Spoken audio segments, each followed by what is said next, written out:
The fist connects with Marcus Daniels's jaw before he even sees it coming. His surgical bag hits the concrete. Sterile instruments scatter across the oil-stained floor of the parking garage. A white man stands over him, veins bulging in his neck, screaming words that echo off the concrete pillars. "I said get out of here before I call the cops on your black ass." Marcus tastes blood. He doesn't fight back. He doesn't run. He simply looks up at the man who just assaulted him and says 5 words that will haunt Bradley Whitmore for the rest of his life. "I'll see you upstairs." 47 minutes later, Bradley Whitmore will be on his knees begging this same man to save his dying 8-year-old son. But that satisfying moment of karma, it's just the beginning. What Marcus uncovers next will expose a 30-year conspiracy that destroyed his own father, and he's about to burn the whole rotten system to the ground. Stay until the end and drop a comment telling me which city you're watching from. I want to see how far this story travels. The punch came at 5:52 in the morning. Marcus Daniels had been awake since 4:30, the way he always was on surgery days. 12 years as chief of pediatric surgery at St. Michael's Medical Center had trained his body better than any alarm clock. He rose in the darkness, made coffee with exactly 2 tablespoons of grounds, and stood at his kitchen window, watching the Houston skyline shift from black to gray. His daughter Amelia was still sleeping. 12 years old, the spitting image of her mother. Marcus checked on her before he left the way he did every morning, standing in her doorway for just a moment, watching her breathe. 6 years since Caroline died. 6 years of raising their daughter alone. 6 years of learning that love doesn't end when someone stops breathing, it just changes shape. He gathered his surgical bag, kissed his fingers, touched them to Caroline's photograph on the hallway table, and walked out the door. By 5:41, he was approaching the hospital. By 5:43, he discovered that the doctor's reserved parking lot was blocked by construction vehicles. Orange cones, yellow tape, a sign that read, "Whitmore Construction Authorized Personnel Only." Marcus circled once, twice. A foreman in a hard hat waved him away without looking up from his clipboard. "Reserved lots closed. Use the public garage." "I'm a surgeon. I have a 7 a.m. procedure." "Congratulations. Public garage is that way."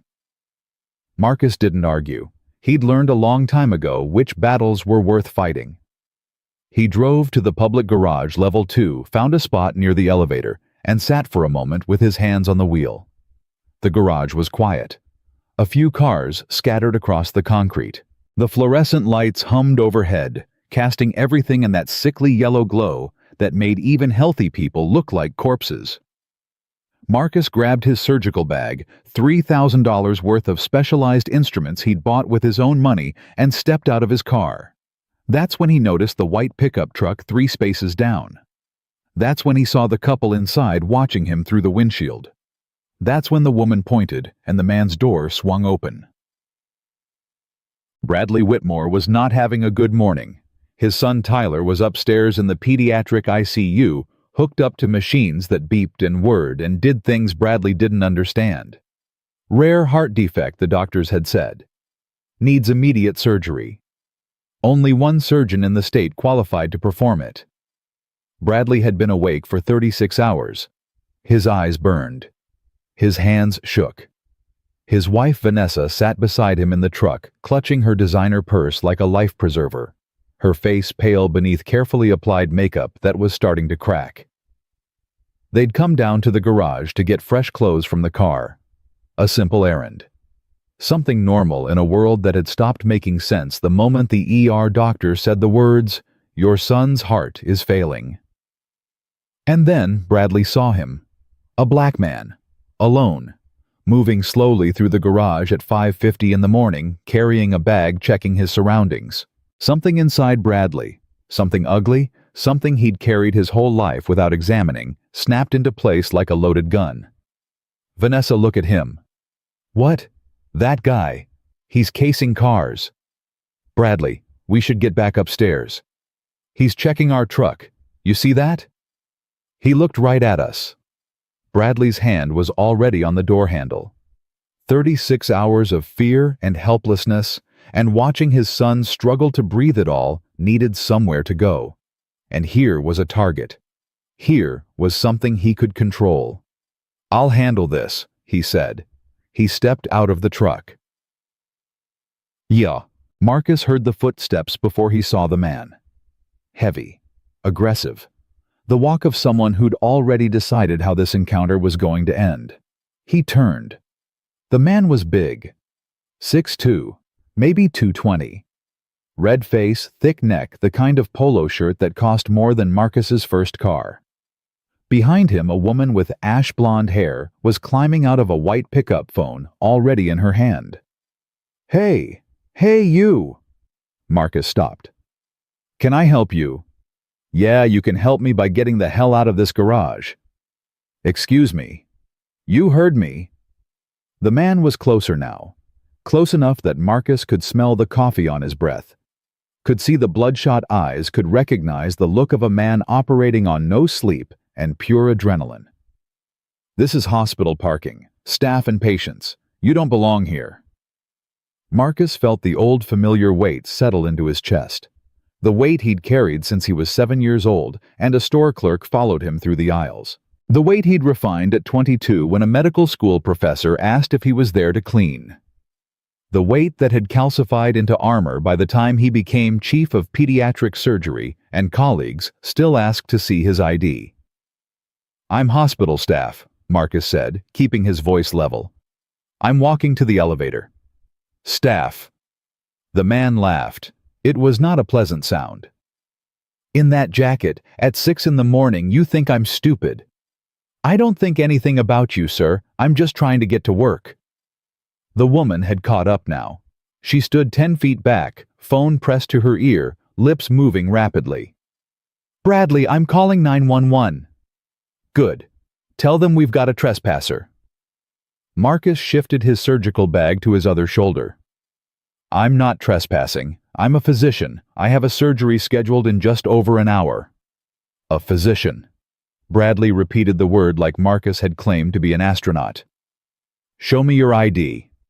"I'm under no legal obligation to present identification in a public parking structure."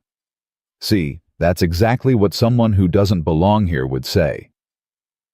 Marcus could hear Vanessa on the phone now, her voice pitched high with performed fear.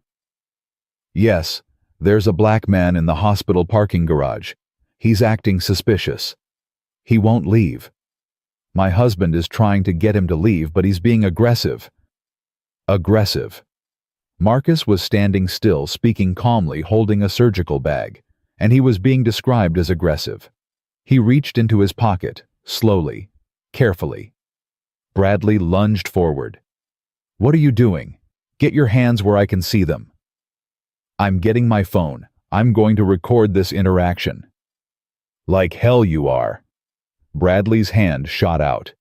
His fingers closed around Marcus's wrist, twisted, squeezed. The phone clattered to the concrete. "I said." Bradley hissed, his face inches from Marcus's, "Get out of my garage." Marcus looked at him, looked at the hand on his wrist, looked at the woman still talking to 911, describing him as a threat. "Let go of me," he said quietly. "Or what? Let go of me or I'll file assault charges." Bradley laughed again. That same ugly sound. "You think anyone's going to believe you over me, over my wife? You think the cops are going to take your side?" He was probably right. Marcus knew the statistics, knew how these encounters usually ended, knew that his word against a wealthy white couple's was a bet he'd lose 9 times out of 10. But Marcus Daniels had spent his entire life being told what he couldn't do, and he was tired. "I'm going to ask you one more time," he said. "Let go of my arm." Bradley's response was to shove him. The push was hard, harder than it needed to be. Marcus's back hit the concrete pillar behind him, and his head snapped back, connecting with the rough surface with a sound like a book being slammed shut. His surgical bag fell. The zipper split. Instruments scattered across the garage floor. Retractors, forceps, specialized tools he'd spent years learning to use, now rolling across oil stains and cigarette butts. Marcus didn't fall. He caught himself against the pillar, one hand pressed flat against the concrete, the other raised in a gesture of non-resistance. Blood trickled from the back of his head. Bradley stood over him, breathing hard, fists clenched. "Now, are you going to leave, or do I need to help you?" Vanessa watched from 10 feet away, phone still pressed to her ear. The 911 dispatcher was asking questions she didn't know how to answer. "Ma'am, is the individual armed? Is he threatening you?" He was reaching for something. My husband had to restrain him." "Has your husband been injured?" "No, but this man is clearly disturbed. He won't leave. Please send someone." She watched Bradley standing over the man, chest heaving. Watched the man slowly straighten up, touching the back of his head, looking at the blood on his fingers. Something about the way he moved bothered her. Something controlled, deliberate. The way he looked at Bradley wasn't the look of a cornered criminal. It was the look of someone taking notes. Ma'am, are you still there?" Yes, I'm here." "Officers are being dispatched. Please stay on the line." The man bent down and began picking up his scattered instruments. Carefully, methodically, one by one. He examined each one, wiped it on his jacket, placed it back in the bag. "What are you doing?" Bradley demanded. "What is that stuff?" The man didn't answer. "I asked you a question." "These are surgical instruments." The man's voice was calm. Too calm. "They were sterilized. They're contaminated now. They'll need to be re-sterilized before I can use them." "Surgical instruments." Bradley's laugh was uncertain now. "What, you stole those from somewhere?" The man finished collecting his things. He stood up, brushed off his jacket, and looked Bradley directly in the eyes.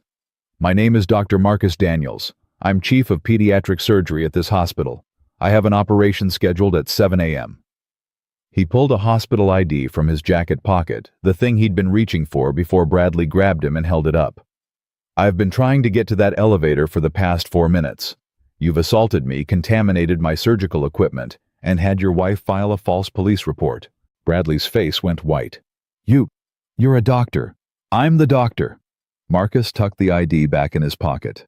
"Now, if you'll excuse me, I need to go save a child's life. I hope for your sake it's not someone you know." He walked past Bradley without another word. His footsteps echoed in the silent garage. The elevator doors opened. He stepped inside, turned, looked at them both. "I'll see you upstairs," he said. The doors closed. Vanessa lowered the phone from her ear. Her hand was shaking. "Bradley, did he say chief of surgery? He's lying. He has to be lying." The ID looked real. Anyone can fake an ID. He probably stole Bradley. Vanessa's voice cracked. "Tyler's surgery. The specialist they called in. What was his name?"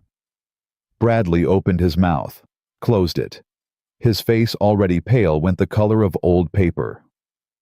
"Oh God," he whispered. "Oh my God." Marcus took the elevator to the 4th floor and walked directly to the nearest restroom. He locked himself in a stall, sat down on the toilet lid, and let his hands shake. They always shook afterward. Not during. During he was ice, he was stone, he was whatever he needed to be to survive. But afterward alone, the adrenaline had nowhere to go. He examined his injuries in the mirror. The back of his head was tender, the hair matted with blood, but the wound was superficial. It would need cleaning, maybe a bandage, but no stitches. The bruise on his wrist was already darkening 4 distinct finger marks where Bradley had grabbed him. He took photos. The head wound. The wrist. His face still calm, still composed. Still the face of a man who had learned to swallow his rage because showing it would only make things worse. Then he washed his hands, put on his white coat, clipped his ID to his lapel where everyone could see it, and walked to the pediatric ICU. Dr.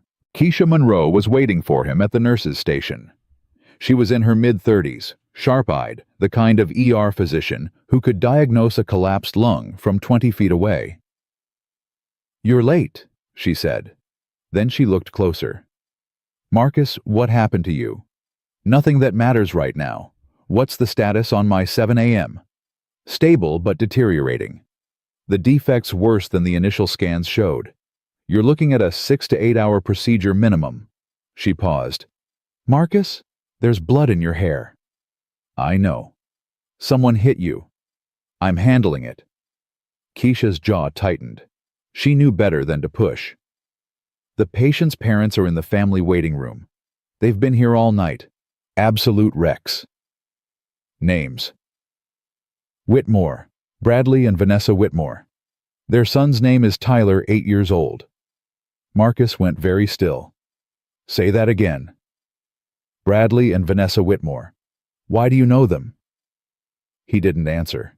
He stood there for a long moment, staring at something Keisha couldn't see. Then he laughed. It was a strange sound. Not bitter, not angry, just surprised. The laugh of a man who had just discovered that the universe had a sense of humor after all. Marcus. Prep the OR, he said. I need to have a conversation with the parents first. Are you okay? He looked at her. Really looked at her. And Keisha saw something in his eyes she'd never seen before. Something hard and bright and dangerous. I'm about to find out, he said. The family waiting room was small, windowless, designed to feel intimate, but only managing to feel claustrophobic. 2 chairs, a couch, a table with outdated magazines, a television mounted on the wall playing news on mute. Bradley and Vanessa Whitmore sat side by side on the couch. Their hands were clasped together. Their faces were gray. They looked like people who had aged 10 years in 2 days. Marcus stood in the doorway watching them for a moment before they noticed him. It was Vanessa who looked up first. Her eyes found his face. Then his white coat. Then the name embroidered on it in blue thread. Dr. Marcus Daniels, Chief of Pediatric Surgery. The sound she made was somewhere between a gasp and a sob. Bradley's head snapped up. His eyes went wide. His mouth opened, but no words came out. Marcus walked into the room. He closed the door behind him. The click of the latch was very loud in the silence. Mr. and Mrs. Whitmore, he said. I'm Dr. Marcus Daniels. I'll be performing your son's surgery this morning. Bradley stood up. His legs were unsteady. Doctor, I listen about what happened in the garage. Sit down, Mr. Whitmore. I didn't know. I said sit down. Bradley sat.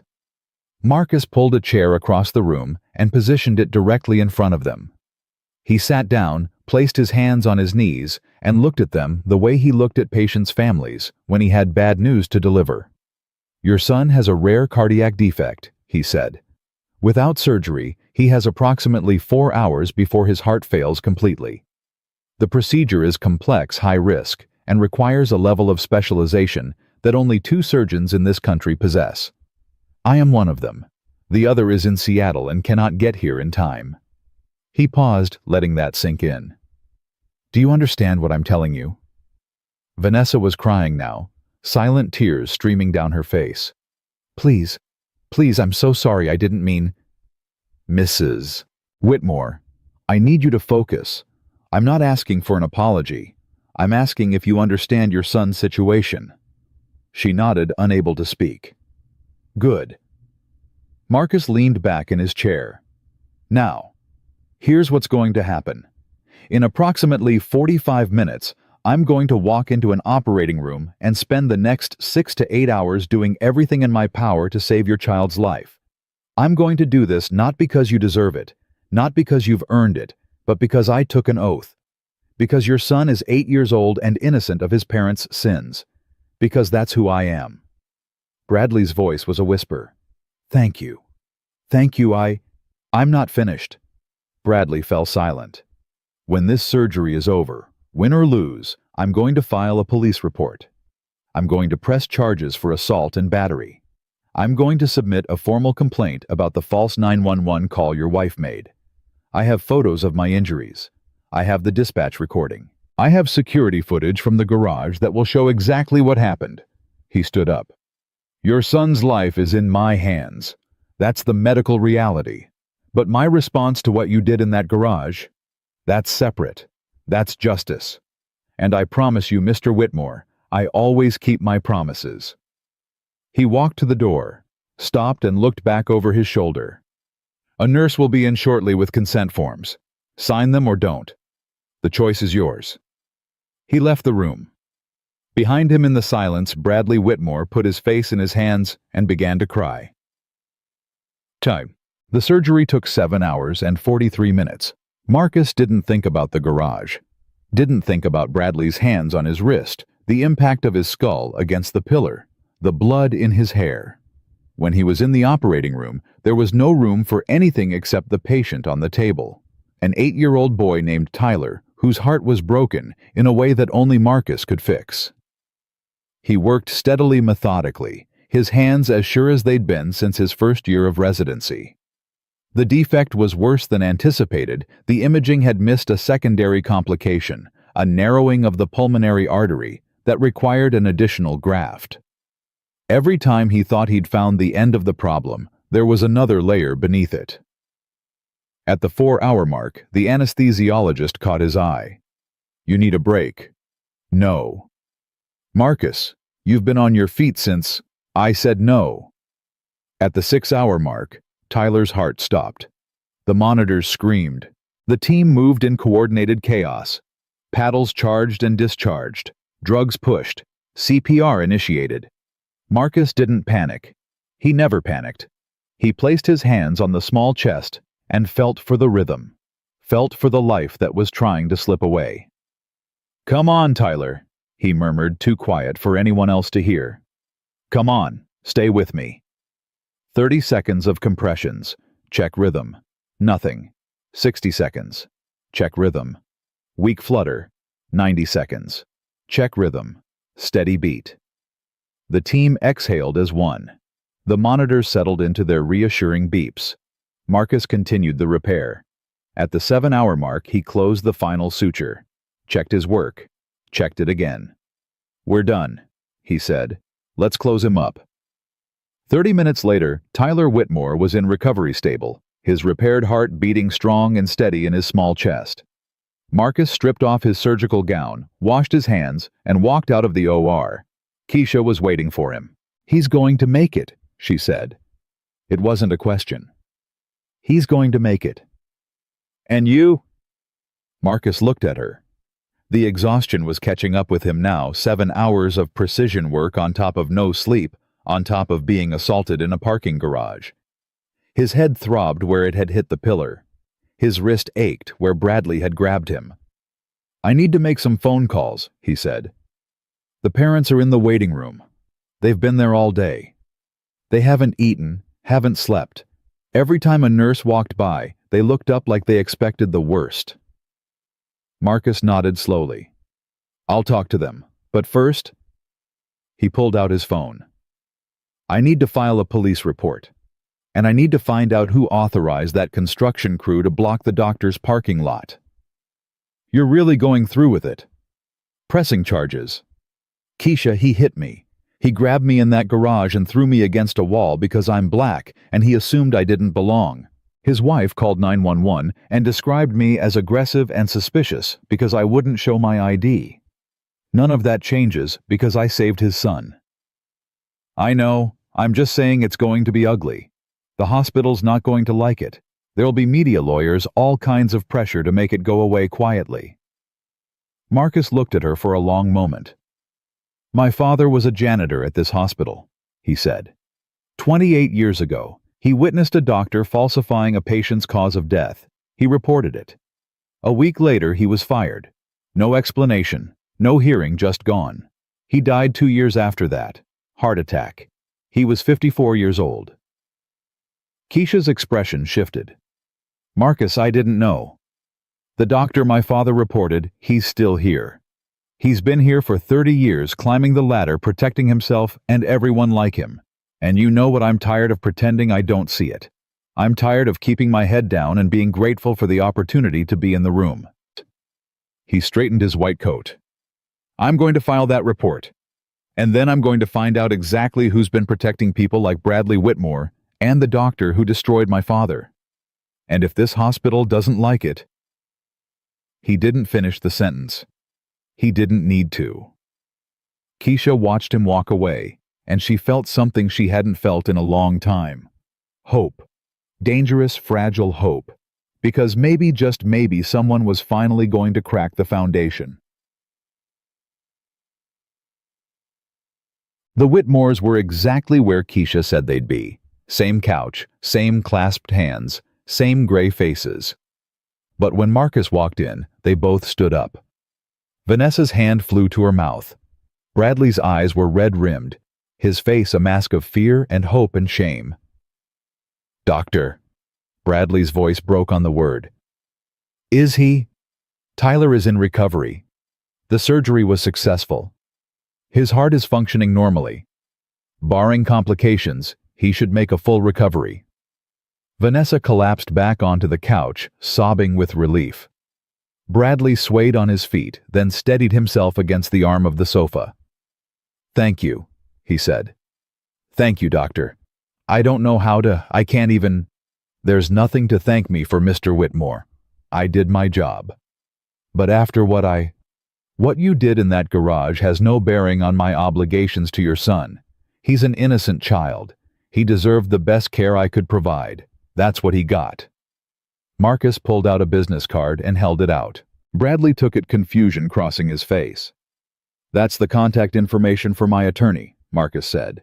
"You'll be hearing from her within the next 48 hours regarding the assault charges. I suggest you retain counsel." The color drained from Bradley's face. "Doctor, please. I wasn't thinking. I was scared I hadn't slept. My son was dying."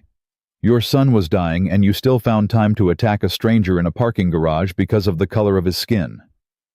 Marcus's voice was steady, almost gentle, which somehow made it worse. "Those aren't mitigating circumstances, Mr. Whitmore. They're character revelations." He turned to leave, then stopped. "One more thing. The construction that blocked the doctor's parking lot this morning is that your company, Whitmore Construction." Bradley nodded weakly. "Who authorized the schedule change? The original permits had work beginning next week." I'd have to check with my foreman." "Check. And ask him who from the hospital called to move up the timeline." Marcus paused at the door. "I'll be very interested in the answer." He walked out, leaving them alone with their relief and their dread. Behind him, Bradley Whitmore looked down at the business card in his hand and realized that his nightmare wasn't over. It was just beginning. That night, Marcus sat in his home office, his daughter asleep down the hall. The house quiet, except for the ticking of his father's old clock. On his desk, printed copies of his photographs. The bruise on his wrist. The wound on his head. His own face looking back at him with an expression he barely recognized. Next to the photographs, a folder he'd pulled from his filing cabinet. Faded, yellowed, 28 years old. His father's termination letter. Marcus hadn't looked at it in years. Hadn't allowed himself to. But tonight, after everything that had happened, he needed to remember why he was fighting. The letter was brief, bureaucratic, devoid of humanity. Terminated, effective immediately. Failure to meet performance standards. No severance or benefits. No mention of the report his father had filed. No mention of the patient whose death had been covered up. No mention of the doctor who had retaliated. But Marcus knew. His father had told him everything before he died, had pressed the folder into Marcus's hands and said, "They'll try to make you forget. Don't let them." Marcus hadn't forgotten. And now, 28 years later, he was chief of pediatric surgery at the same hospital that had destroyed his father. He had power. He had position. He had standing. And he had a question that had been waiting 3 decades for an answer. Who had protected the doctor who had silenced James Daniels? His phone buzzed. A text from an unknown number. He opened it. One line of text. "Ask about basement storage room B12. Your father's file is still there. They kept everything." Marcus stared at the message, Someone was watching, someone who knew, someone who wanted him to find the truth. He put down the phone, looked at his father's photograph on the wall, and made a decision. Tomorrow he would file his police report. Tomorrow he would press charges against Bradley Whitmore. But that was just the beginning. The real investigation, the one that would expose 30 years of cover-ups, silenced witnesses, and institutional rot that would start with a locked room in the basement and a folder with his father's name on it. Marcus Daniels had spent his whole life being told what he couldn't do. Being told to keep his head down, to be grateful, to not make waves. Those days were over. He picked up his phone and typed a reply to the unknown number. "Who are you?" 3 dots appeared, then vanished, then appeared again. Finally a response. "A friend, keep pushing. The cracks are starting to show." Marcus set the phone down and sat back in his chair. Somewhere in Houston, a wealthy contractor was realizing that money couldn't buy his way out of consequences. Somewhere in St. Michael's Medical Center, secrets that had been buried for 30 years were about to surface. And somewhere hidden in the shadows, allies he'd never known he had were waiting for him to make the next move. The system had protected itself for 3 decades. But Marcus Daniels was just getting started. The morning after Tyler Whitmore's surgery, Marcus arrived at the hospital before dawn. He hadn't slept. The anonymous text message kept running through his mind like a song he couldn't shake. "Room B12. Your father's file is still there. They kept everything." He parked in the public garage again. The doctor's lot was still blocked by Whitmore construction vehicles, though now that detail felt less like coincidence and more like design. He walked past the spot where Bradley had shoved him, paused for just a moment to look at the concrete pillar, then continued to the elevator. His first stop wasn't the surgical floor. It was human resources. The HR director was a woman named Stephanie Cole, mid-50s, with the practiced smile of someone who had learned to deliver bad news without flinching. Marcus had dealt with her a few times over the years, hiring decisions, performance reviews, the occasional personnel dispute. She'd always been efficient, professional, careful. "Dr. Daniels." She rose from her desk when he entered. "I wasn't expecting you. Is everything all right?" "I need to file a formal complaint." Her smile flickered. "What kind of complaint?" "Assault. Yesterday morning in the parking garage, a visitor attacked me." Stephanie's face went through several expressions in rapid succession: surprise, concern, and something else. Something that looked almost like fear. "I see. That's very serious. Have you contacted the police?" "I filed a report last night, but I also want this documented internally. The individual who assaulted me was a patient's family member. His wife made a false 911 call describing me as a suspicious person. Security was involved." Security. A guard named Roy Hendricks responded to the scene. He dismissed my account without taking a statement and canceled the police dispatch. Stephanie sat down slowly. Her hands were flat on the desk, very still. "Dr. Daniels, I want to help you. But this is a complex situation. If a patient's family member is involved, there are liability concerns, privacy considerations. I was assaulted on hospital property while reporting to work. What's complex about that? Nothing at all." She reached for a form, but her movements were hesitant. "I'll need you to fill this out. Document everything: times, locations, names, witnesses. The complaint will be reviewed by our Internal Affairs Committee." "How long does that take?" "Typically 30 to 60 days. 60 days. Dr. Daniels, I understand your frustration, but there are procedures." "Procedures." Marcus leaned forward. "Ms. Cole, let me ask you something. How many complaints has this hospital received about Roy Hendricks?" Her hands stopped moving. "I'm not sure what you mean." "I mean exactly what I said. How many people have filed complaints about that security guard? How many were dismissed? How many were marked, resolved, no action required?" Stephanie's face had gone very pale. "Personnel records are confidential. I can't discuss." "You can't or you won't." Silence. Marcus stood up. I'll fill out your form. I'll follow your procedures. But I want you to understand something, Ms. Cole. I'm not going to let this disappear. Whatever's been buried in this hospital, whatever's been covered up, I'm going to find it." He walked out, leaving the form on her desk. Behind him, Stephanie Cole reached for her phone with trembling hands. The call connected on the second ring. "Dr. Thornton, we have a problem." 3 hours later, Marcus was in his office reviewing post-op notes when Keisha Monroe appeared in his doorway. "You need to see this." She was holding a manila folder unmarked, clearly not from any official hospital system. "What is it?" "I don't know. It was in my locker when I came in this morning. No note, no explanation." She handed it to him. "But I think someone wants you to have it." Marcus opened the folder. Inside were photocopies of personnel records. 7 of them, all from the past 5 years. All from the hospital's complaint database. Each one documented an incident involving Security Officer Roy Hendricks. Each one involved a black employee or visitor. Each one had been marked "Resolved no further action." The complaints were remarkably similar. A black nurse questioned aggressively at the staff entrance. A black physician's assistant asked to show ID 3 times in 1 week. A black family member of a patient blocked from entering a waiting room. A black vendor accused of stealing from the cafeteria. 7 complaints. 7 dismissals. 7 people whose experiences had been filed away and forgotten. "Where did you get this?" Marcus asked quietly. "I told you. It was in my locker." "Do you know who put it there?" Keisha hesitated. "No. But Marcus, look at the 3rd one." He flipped to the 3rd complaint.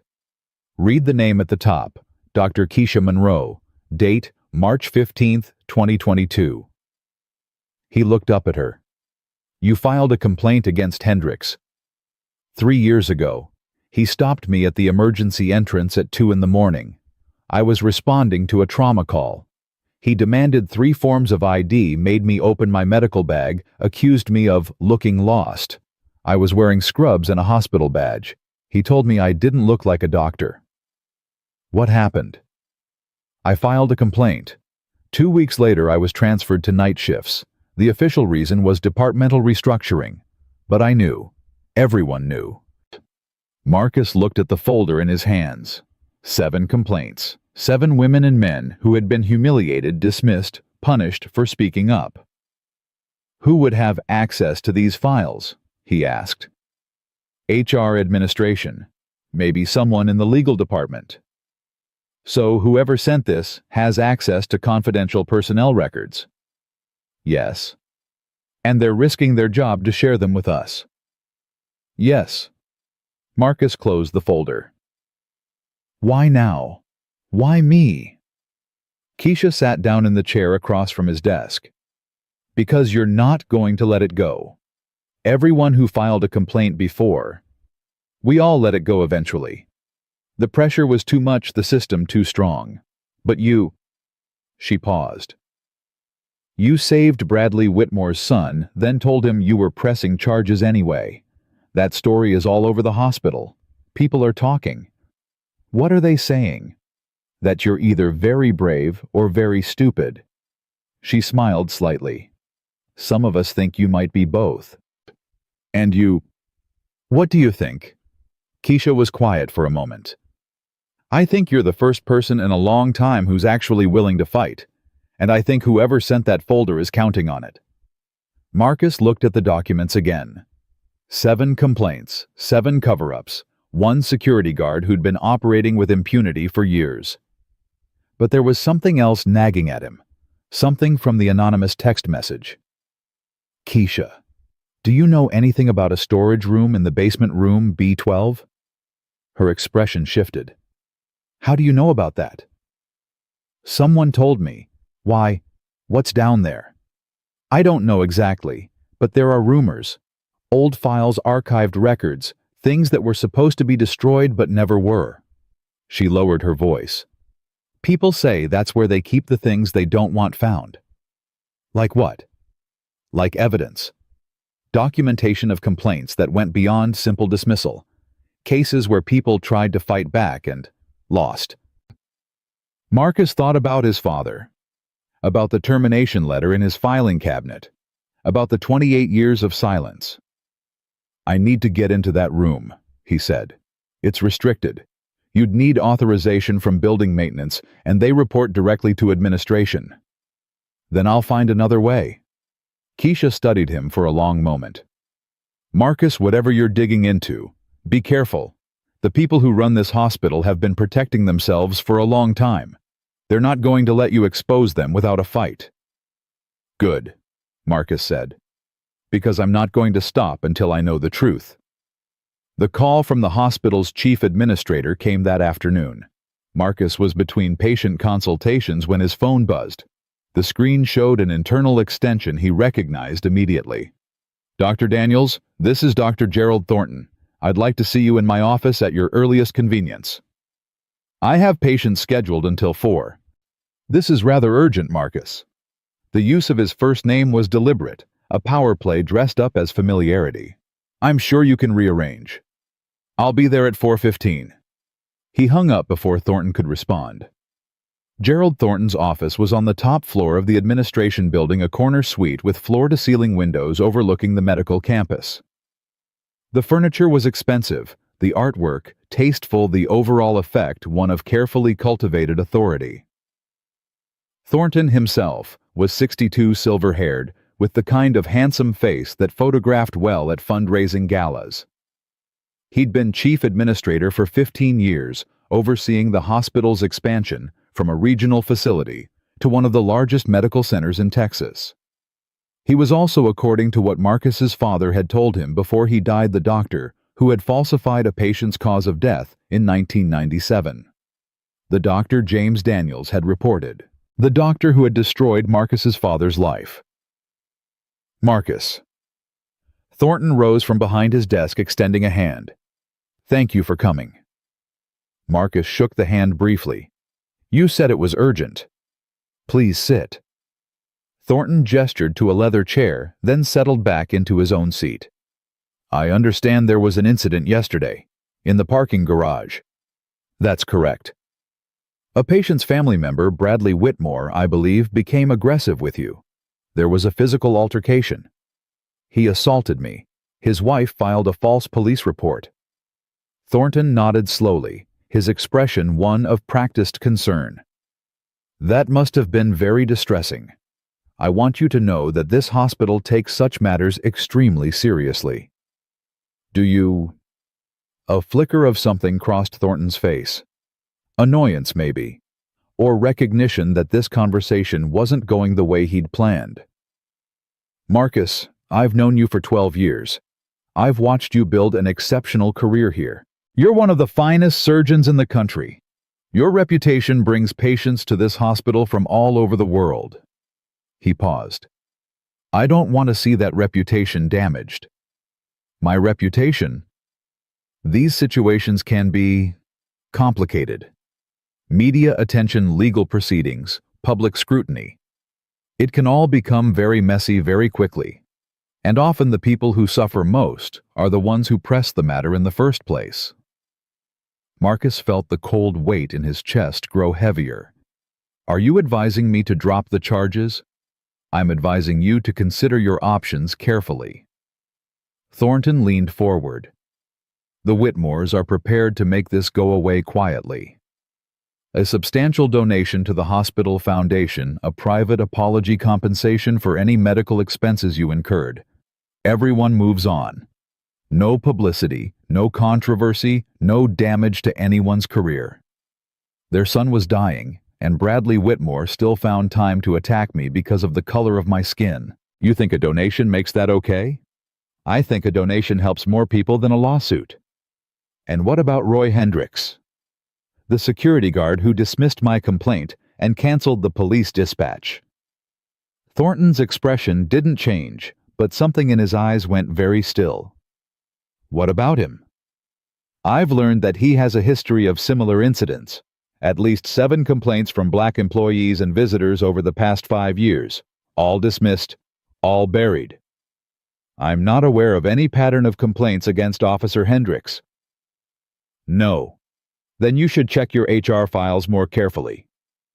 Silence stretched between them. Marcus. Thornton's voice had lost its warmth. I'm trying to help you here. I'm offering you a way out of a situation that could become very ugly very fast. Take the settlement. Move on with your life. Continue doing the work you're so gifted at.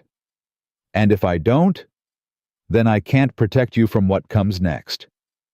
Marcus stood up. Doctor, Thornton, let me be clear about something. I don't need your protection. I never asked for it. And I'm not going to accept a payoff to keep quiet about being assaulted in my own workplace. He walked to the door, then stopped. One more thing. I know about room B12. I know what's stored down there. And I know that whatever this hospital has been hiding for the past 30 years is about to come to light. Thornton's face went very pale. I don't know what you're talking about. Yes, you do. Marcus opened the door. You've known since 1997. Since you falsified that death certificate and my father tried to report you.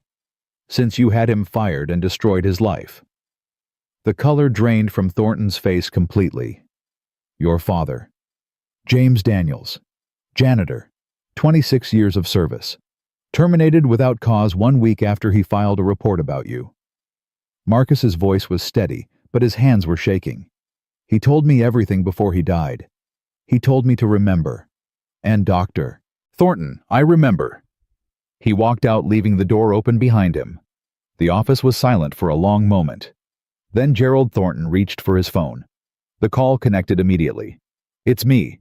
We have a problem. James Daniels' son knows. He knows everything. A pause.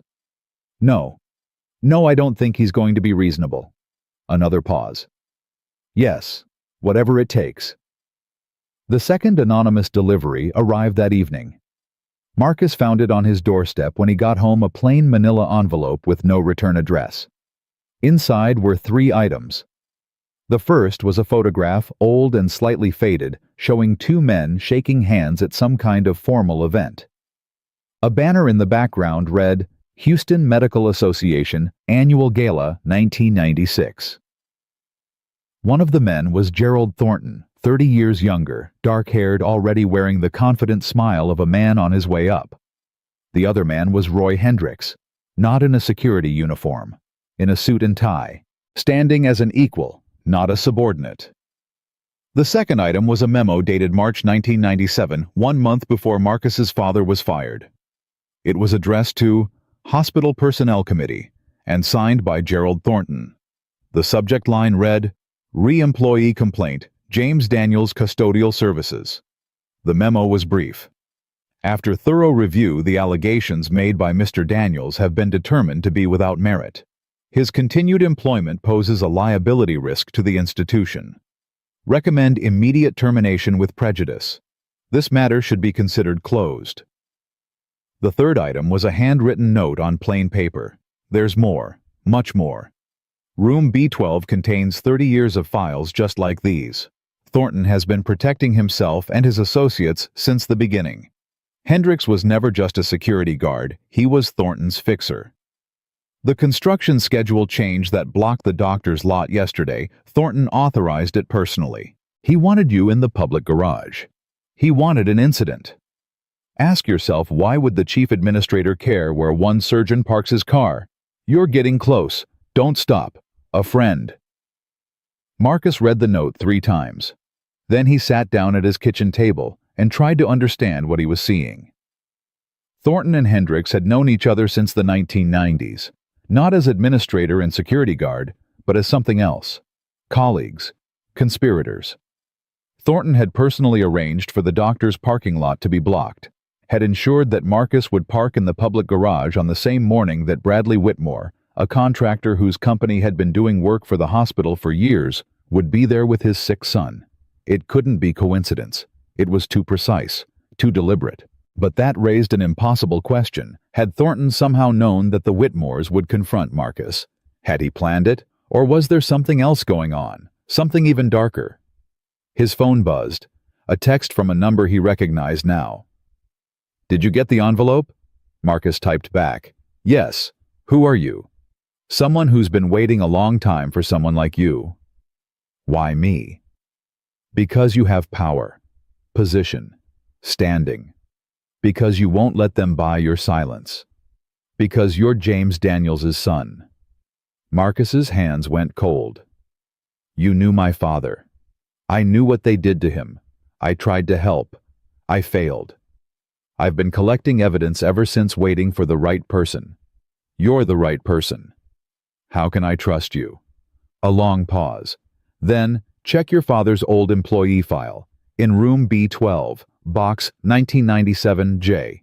There's a letter inside that I wrote 28 years ago, a letter no one ever read. What does it say? That your father was telling the truth, that Thornton falsified records, that 3 other employees witnessed it and were all terminated within 6 months. That the patient who died, the one whose death certificate was falsified, was the mother of a nurse who tried to file a complaint and was committed to a psychiatric facility before she could testify. Marcus stared at the phone screen. Committed? They said she had a breakdown, paranoid delusions. She spent 2 years in institutional care. By the time she got out, all the evidence was gone. Her mother was cremated. The records were sealed. Everyone who could have corroborated her story had been silenced or discredited. Is she still alive? Yes. Her name is Eleanor Hayes. She's 67 years old. She works in medical records. She's been working in medical records for 30 years, hiding in plain sight, collecting evidence, waiting. Waiting for what? For someone who could do what she couldn't. Someone they couldn't dismiss as crazy. Someone with credentials and standing and a platform. Marcus closed his eyes. She's the one who's been sending the documents, not you. We've been working together. She gathers, I deliver. We've been building this case for years, Dr. Daniels, waiting for the right moment, the right person. And the assault in the garage, that was the moment. Yes, when you walked out of that operating room and told Bradley Whitmore you were pressing charges anyway, that's when we knew. You're not going to stop. You're not going to be bought. You're going to see this through. Marcus opened his eyes. What do you need me to do? Get into room B12. Find your father's file. Find the evidence Eleanor's been collecting. Then make it public. Make it impossible to ignore. Make them answer for what they've done.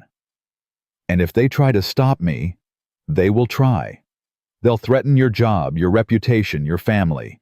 They'll offer you money, power, anything to make you go away. And when that doesn't work, they'll try to destroy you the way they destroyed your father. Then I'll need to be ready. Yes, you will. Marcus set down the phone. Through the window, he could see his daughter's light still on. Amelia was doing homework, probably. Or texting friends. Living her normal 12-year-old life, unaware that her father was about to go to war. He thought about Caroline, about what she would say if she were here. She'd been a fighter too, right up until the end. She'd made him promise to raise Amelia to be strong, to be brave, to never accept injustice, just because fighting seemed too hard. He'd kept that promise. Now he was going to keep another one, the promise he'd made to himself the night his father died. The promise to remember. The promise to never let the truth disappear. Marcus picked up his phone and dialed Keisha's number. It's me. I need your help with something. What is it? I need to get into room B12, tonight. Whoa, silence on the line. Marcus, that's restricted access. If you're caught, I know the risks. Are you in or not? Another pause. Then, I'm in. What time? Midnight. Meet me at the service entrance. I'll be there. He hung up. Outside, the Houston skyline glittered against the dark sky. Somewhere in that maze of lights, Gerald Thornton was making phone calls, pulling strings, preparing to protect secrets that had been buried for 3 decades. But secrets had a way of surfacing, and Marcus Daniels was about to dig them up. At 11:47 p.m., Marcus parked his car 3 blocks from the hospital. He walked the rest of the way, keeping to the shadows, avoiding the main entrance and the security cameras he knew were positioned there. Keisha was waiting at the service entrance, wearing dark clothes and a nervous expression. "This is crazy," she said. "You know that, right?" "I know. If we're caught, we lose everything. Our careers, our licenses." "I know. So why are you doing this?" Marcus looked at her. "Because my father died thinking the truth didn't matter. I'm going to prove him wrong." Keisha held his gaze for a long moment. "Okay," she said.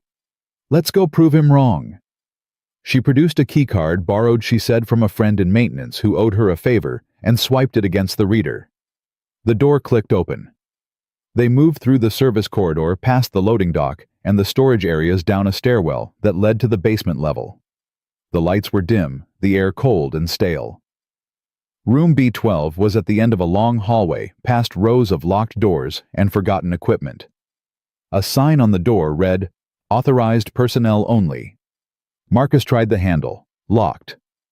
"Now what?" Keisha whispered. He pulled out a key, the one Eleanor Hayes had left in his mailbox that afternoon, with a note that said simply, "For James." The key fit perfectly. The door swung open.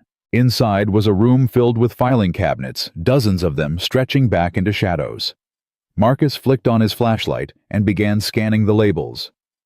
1997. He found the box labeled 1997J and pulled it down from the shelf.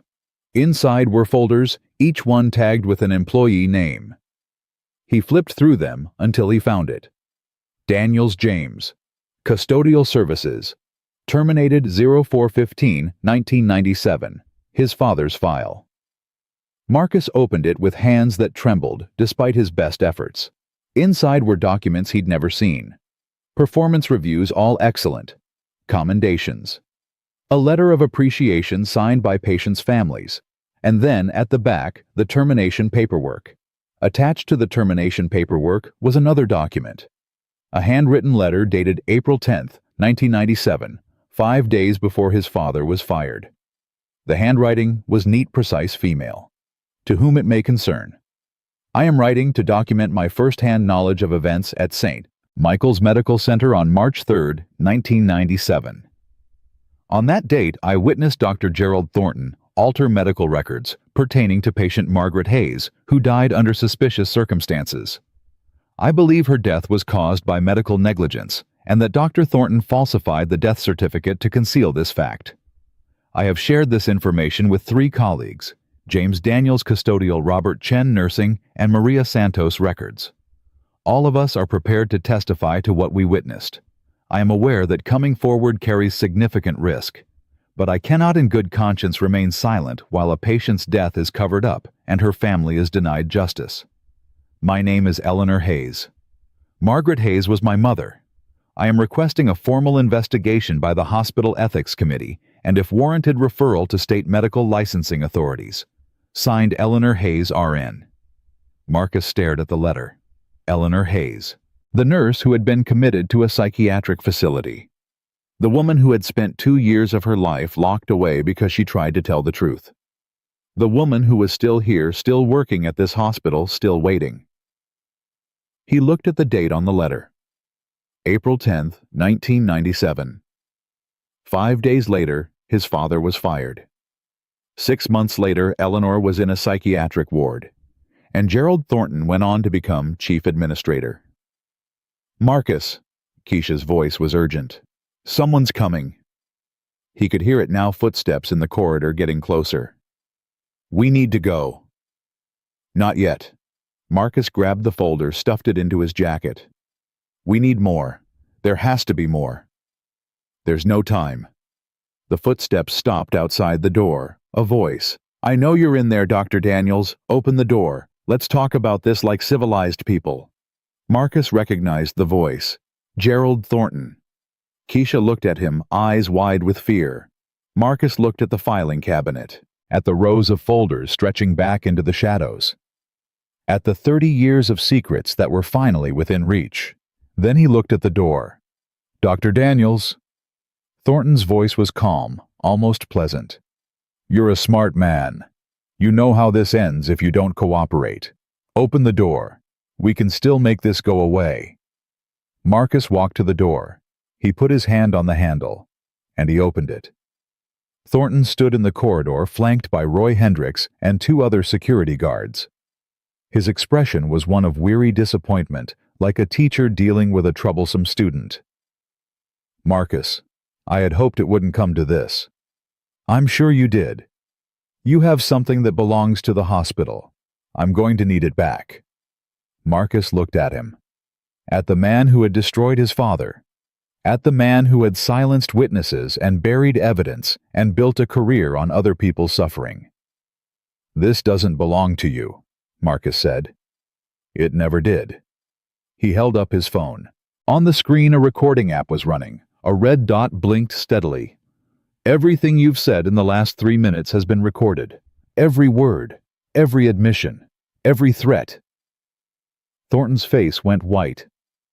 "You can't, that's inadmissible." "Maybe in court, but not in the press, not in the board of directors meeting, not in the state medical licensing hearing." Marcus stepped forward. "It's over, Dr. Thornton. The secrets you've been keeping for 30 years are about to become public record, and there's nothing you can do to stop it." Thornton's composure cracked. For one moment, Marcus saw something raw beneath the polished exterior. Fear, rage, desperation.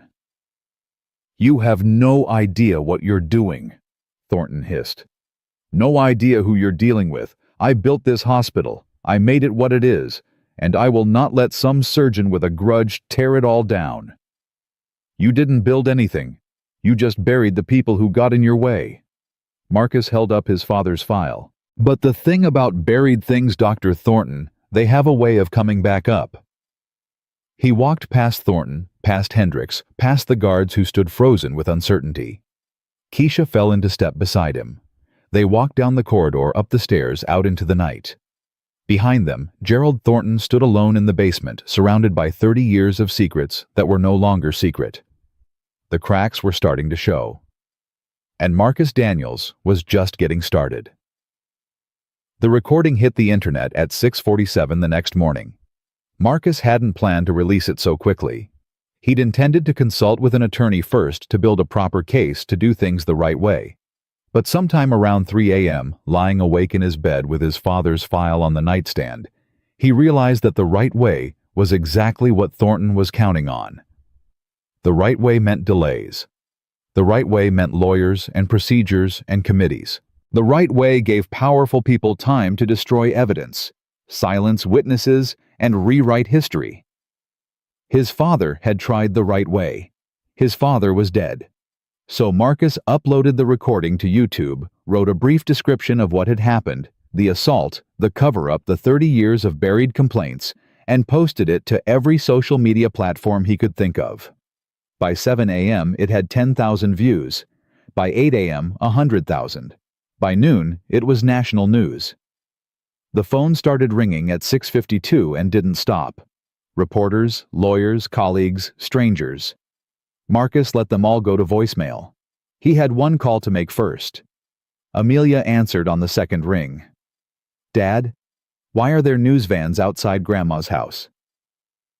He'd sent her to stay with Caroline's mother 2 days ago just in case. Now he was grateful for that instinct. "Baby, I need you to listen to me. Something happened at work and it's going to be on the news. People are going to say things about me. Some of them will be true and some of them won't. But I need you to know that everything I'm doing for the right reasons." "Dad, you're scaring me." "I know. I'm sorry. But I need you to trust me. Can you do that?" Silence on the line. Then, "Does this have something to do with Grandpa?" Marcus closed his eyes. She was 12, but she'd always been perceptive. Too perceptive. "Yes, baby, it does." "Then I trust you." Her voice was small but steady. "Grandpa was a good person. You always said so. If you're fighting for him, then you're doing the right thing." Marcus felt something break loose in his chest. Something that had been locked away for a very long time. "I love you, Amelia." "I love you too, Dad. Be careful." He hung up. Then he called Patricia Webb. Patricia had been his friend since medical school. They'd studied together, pulled all-nighters together, survived residency together. She'd gone into law while he went into medicine, but they'd stayed close. When Caroline died, Patricia was the one who handled the estate, the insurance, all the paperwork Marcus couldn't face. Now she was going to handle something else entirely. "I saw the video," she said when she answered. "What the hell were you thinking?" "I was thinking that 30 years was long enough." "Marcus, you just accused the chief administrator of one of the largest hospitals in Texas of conspiracy cover-up and falsifying medical records on YouTube without consulting legal counsel." "I know. You know. That's all you have to say." "I have evidence, Patricia. 30 years of evidence. Files, documents, witness statements. Everything Thornton buried is still there in room B12. I have my father's termination papers. I have Eleanor Hayes's letter. I have—" "Who's Eleanor Hayes?" "The nurse whose mother died. The one Thornton silenced. She's been working at the hospital for 30 years, collecting evidence, waiting for someone to come forward." Patricia was quiet for a long moment.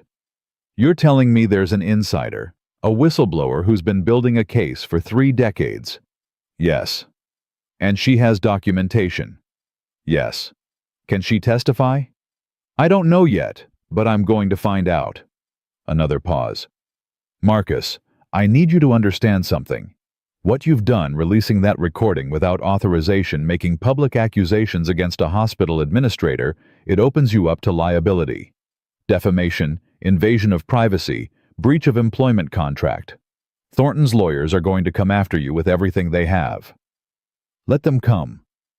This isn't a game. They will try to destroy you, your career, your reputation, your ability to practice medicine. They will dig up every mistake you've ever made, every complaint ever filed against you, every patient who didn't survive surgery. They will make you the villain." "Then I'll need a good lawyer."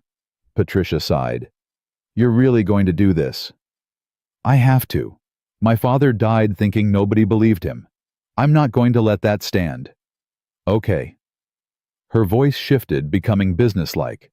"I'll file a preemptive motion today documenting your allegations and requesting preservation of evidence. That will make it harder for them to destroy anything else.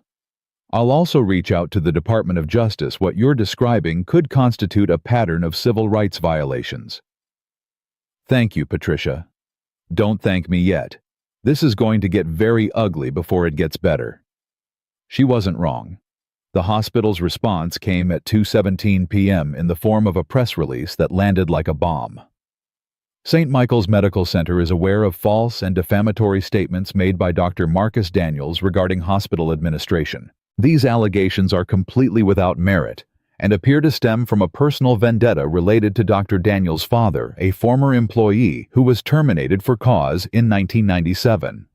The hospital is cooperating fully with authorities investigating the parking garage incident and will pursue all legal remedies against Dr. Daniels for his reckless and damaging statements.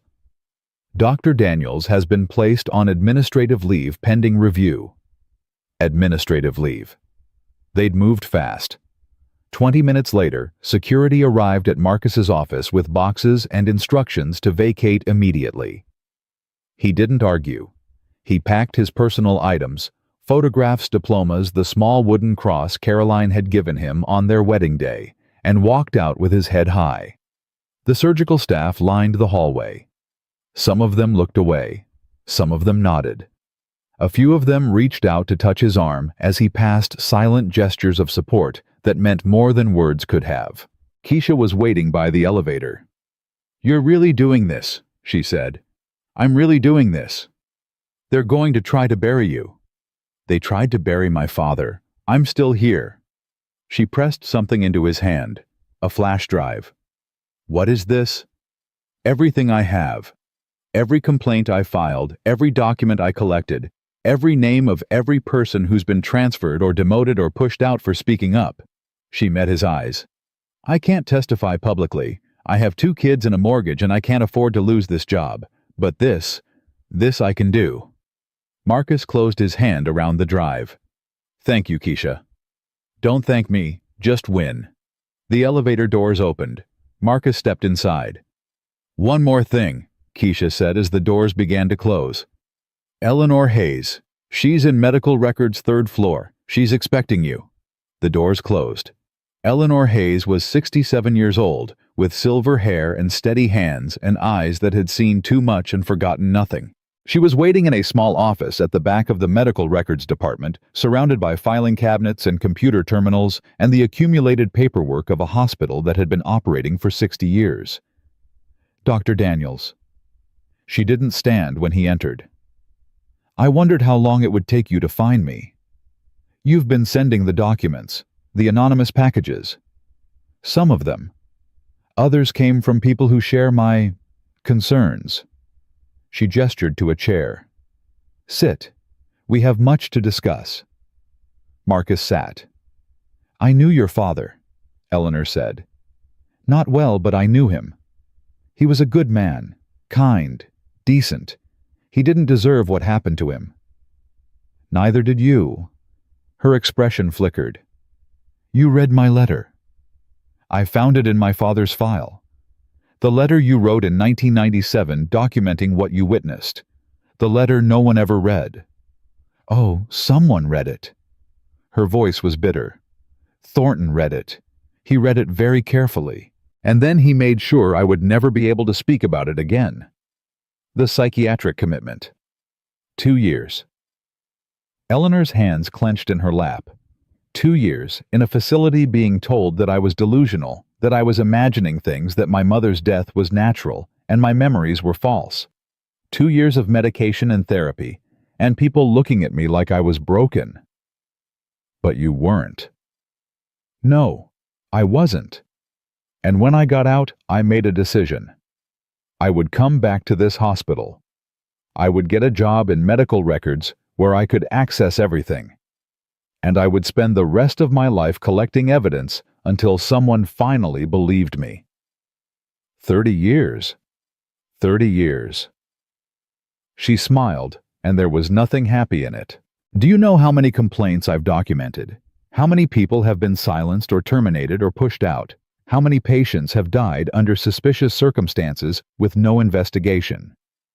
How many? 47 documented cases of discrimination or retaliation against employees. 12 suspicious deaths with falsified or incomplete records. 6 employees committed to psychiatric facilities after raising concerns about hospital practices." She paused. "And 1 janitor named James Daniels, who tried to tell the truth and paid for it with everything he had." Marcus felt the weight of it settle onto his shoulders.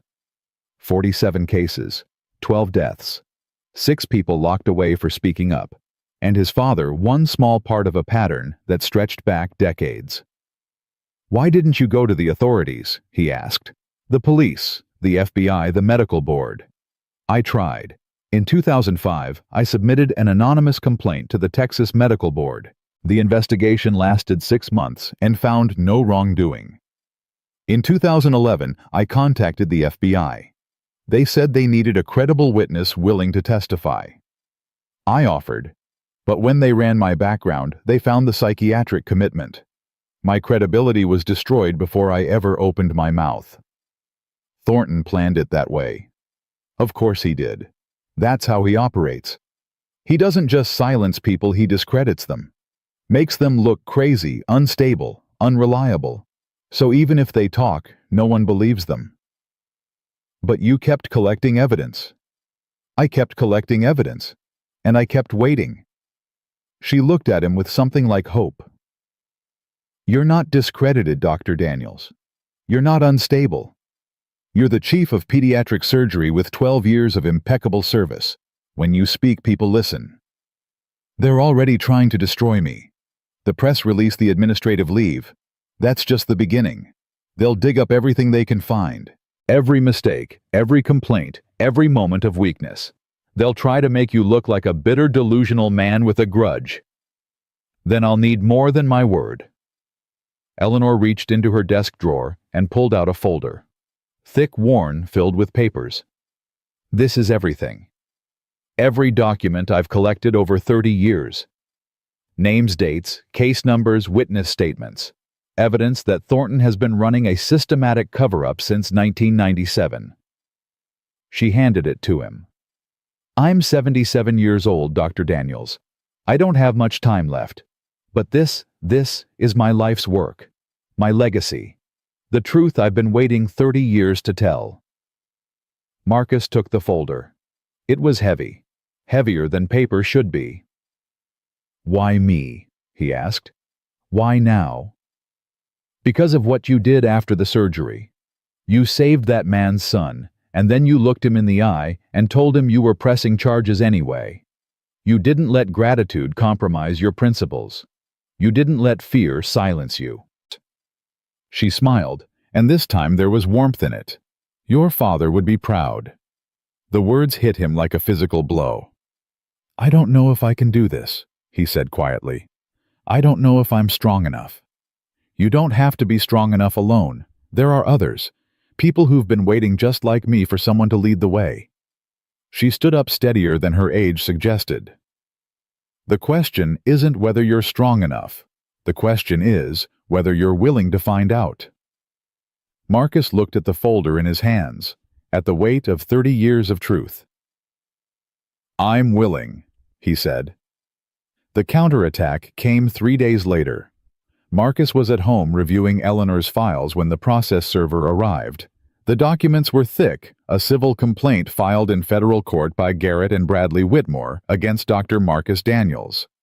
The allegations were creative, he had to give them that. Defamation, intentional infliction of emotional distress, negligent infliction of emotional distress, breach of physician-patient confidentiality, and a claim that made Marcus read it 3 times to make sure he understood: assault and false imprisonment arising from defendant's coercive statements prior to performing surgery on plaintiff's minor child. They were claiming he had threatened them, that his statement about pressing charges constituted coercion, that by telling them he would pursue legal action, he had effectively held their son hostage. It was absurd. It was desperate. And it was exactly what Thornton's lawyers would use to shift the narrative. Patricia called 10 minutes later. "I'm reading the complaint. This is unbelievable." "It's a counterattack. They're trying to make me the defendant instead of the victim." The false imprisonment claim will never survive a motion to dismiss. But the defamation count. Marcus, they're citing your video, your public statements about Thornton. They're using your own words against you. I told the truth. Truth is a defense, but you have to prove it, in court, with evidence that meets evidentiary standards. She paused. "Marcus, the discovery process in this case is going to be brutal. They'll have access to your employment records, your patient files, your personal communications. Anything that's remotely relevant, they'll dig up and use. I don't have anything to hide. Everyone has something. A bad day, a harsh word, a moment of frustration. They'll find it and they'll magnify it. That's how this works. Then we fight. We fight. But Marcus, there's something else." "What?" "I got a call this morning from a reporter at the Houston Chronicle. Someone leaked information about your daughter." Marcus's blood went cold. "What kind of information?" "Her school, her schedule, a photograph of her walking to class yesterday." Patricia's voice was tight. "They're sending you a message. They can get to her." For a long moment, Marcus couldn't breathe.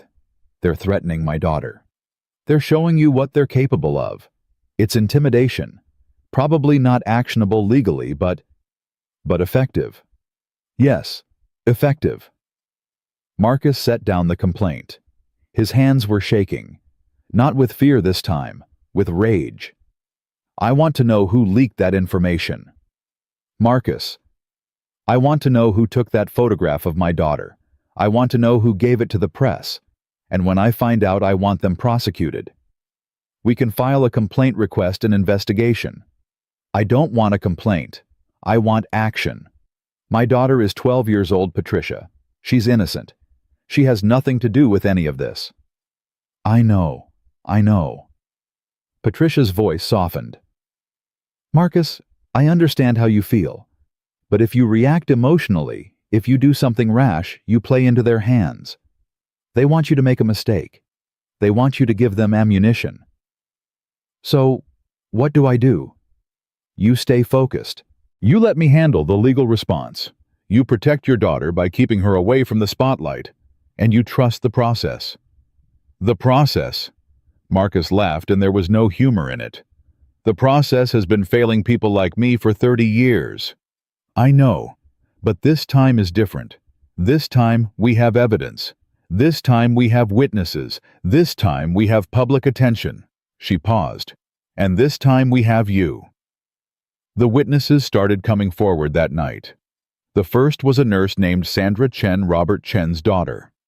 Robert had been one of the employees Eleanor mentioned in her letter, one of the people who witnessed Thornton's falsification, and was terminated within 6 months. Sandra called Marcus directly. My father died in 2003, she said. Lung cancer. But before he died, he told me everything. About Dr. Thornton, about what he covered up, about how they forced him out. He made me promise to keep his records safe in case anyone ever came looking for the truth. Do you still have them? Everything. Letters, memos, copies of documents he took before they fired him. I've been holding on to them for 20 years. Why didn't you come forward before? Because I was scared. Because I saw what happened to Eleanor Hayes. Because I had a family and a career, and I didn't want to lose everything. Her voice cracked. But then I saw your video. I saw you standing up to them, refusing to be silenced, and I thought, if he can do it, maybe I can too. The second witness was Theodore Marsh, the bailiff Marcus had met in the hallway. True to his word, he was ready to testify. I've got 30 years of memories, Theodore said. 30 years of watching Hendricks operate, taking orders from people he shouldn't have been taking orders from, making problems disappear. I may not have documents, but I have stories. And I remember names. The third witness was someone Marcus didn't expect, a former hospital board member named David Reeves, who had served from 1998 to 2007. I knew something was wrong, Reeves told him over the phone. Thornton was too smooth, too protected. Every time someone raised a concern, it vanished. Every time there was a complaint, it was resolved without action. I tried to investigate, but I was blocked at every turn. He paused. I resigned in 2007 because I couldn't stomach it anymore. I've regretted my silence ever since. By the end of the week, Marcus had statements from 11 witnesses. People who had seen, who had known who, had been waiting for someone to finally ask the right questions. Patricia compiled everything into a supplemental filing for the federal investigation she'd requested. The DOJ had initially declined to comment, but with each new witness, each new document, the pressure grew. Then came the call Marcus had been dreading. It was from his daughter. Dad. Amelia's voice was small, scared. There's a man outside Grandma's house. He's been there all day watching. Grandma called the police, but they said he wasn't doing anything wrong. Marcus's heart stopped. What does he look like? Older. Gray hair. He's sitting in a black car. He keeps looking at the house. Amelia, listen to me. Stay inside. Don't go near the windows. I'm coming to get you. Dad, I'm scared. I know, baby. I know. But I'm going to fix this. I promise. He hung up and immediately called Patricia. They have someone watching my daughter's location. I need to move her somewhere safe. Marcus, if you take her out of the state, it could be seen as flight. I don't care how it looks. My daughter is being stalked. I'm getting her somewhere they can't find her. Okay. Patricia's voice was calm, professional. I'll arrange a safe house through a client I trust. Completely off the books. But Marcus, this escalates things. If they're willing to target your daughter, they're not going to stop. Neither am I. He drove through the night 4 hours to his mother-in-law's house, arriving just as the sun was coming up. The black car was gone, but the fear in Amelia's eyes wasn't. Dad! She ran to him the moment he walked through the door. Dad, what's happening? Why are people watching us? He held her tight, feeling her heart racing against his chest. Some bad people don't like that I'm telling the truth about things that happened at the hospital. They're trying to scare me into stopping. Are you going to stop? Marcus pulled back, looked at his daughter's face. So much of Caroline in her. The same fierce eyes, the same stubborn set to the jaw. "No," he said. "I'm not going to stop." "Good." Amelia's voice was steady now. "Grandpa wouldn't want you to stop. Mom wouldn't want you to stop." She squared her shoulders. "I don't want you to stop. Even if it means we have to hide for a while, even if it's scary. Even then," she took his hand, "you're fighting for something important. I understand that now. And I'm proud of you." Marcus felt tears prick his eyes. He blinked them back. "When did you get so grown up? I've had a good teacher." He drove her to the safe house that afternoon, a cabin in the hill country owned by a retired judge who owed Patricia a favor. Remote, secure, invisible. "I'll call every day," he told Amelia as he prepared to leave. "And this won't last forever. Once the investigation is over, once everything is out in the open, we'll go home. I promise." "I know." She hugged him fiercely. "Be careful, Dad." "I will." He drove back to Houston alone, the empty passenger seat a constant reminder of what he was fighting for. The break came 2 weeks later. Marcus was meeting with Patricia in her office when her phone buzzed. She looked at the screen and her face changed. "What is it?" Marcus asked.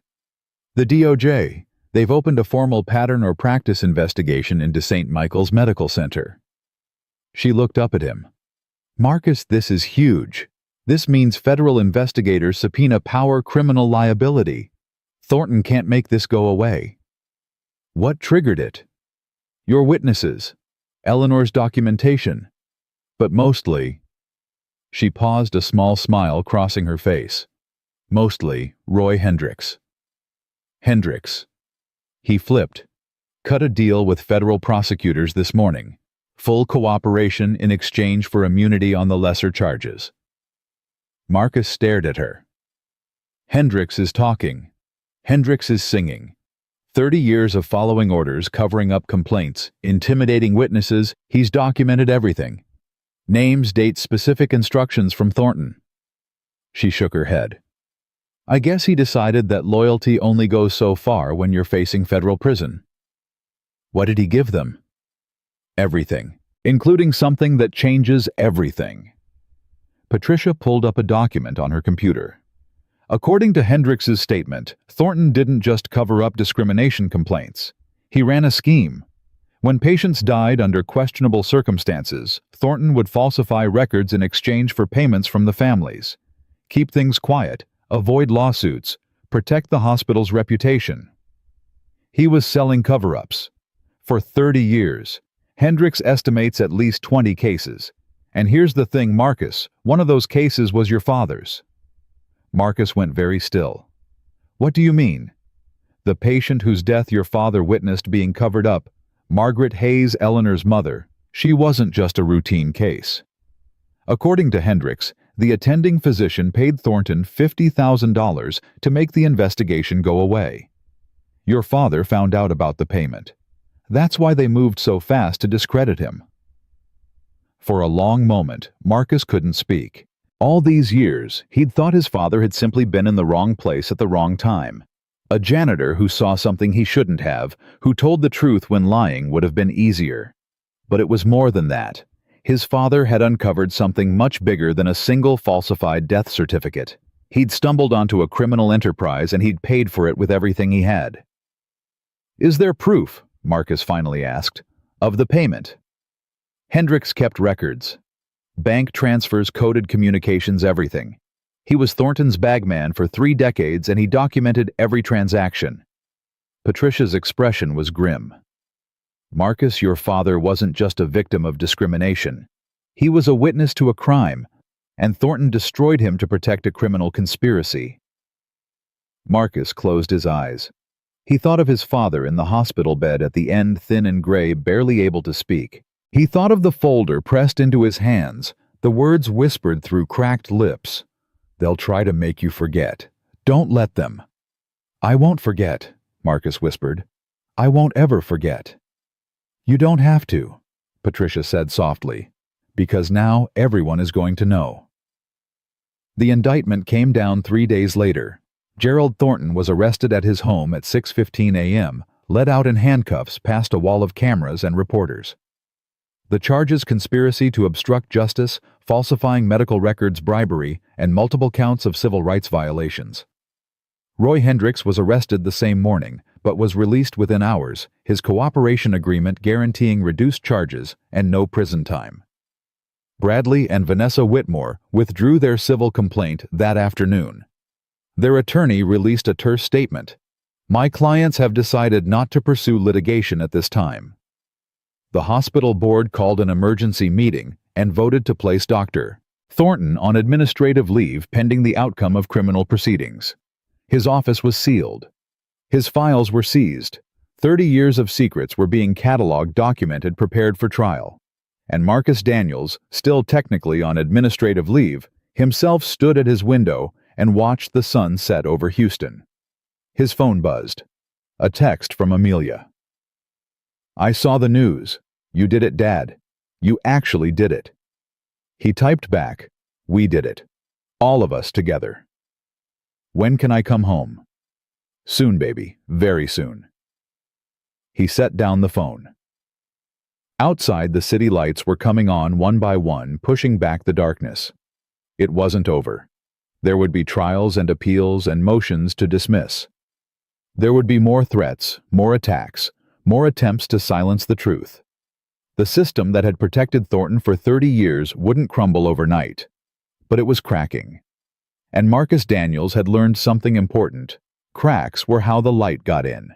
His phone buzzed again, this time a call. Unknown number. He answered. "Dr. Daniels?"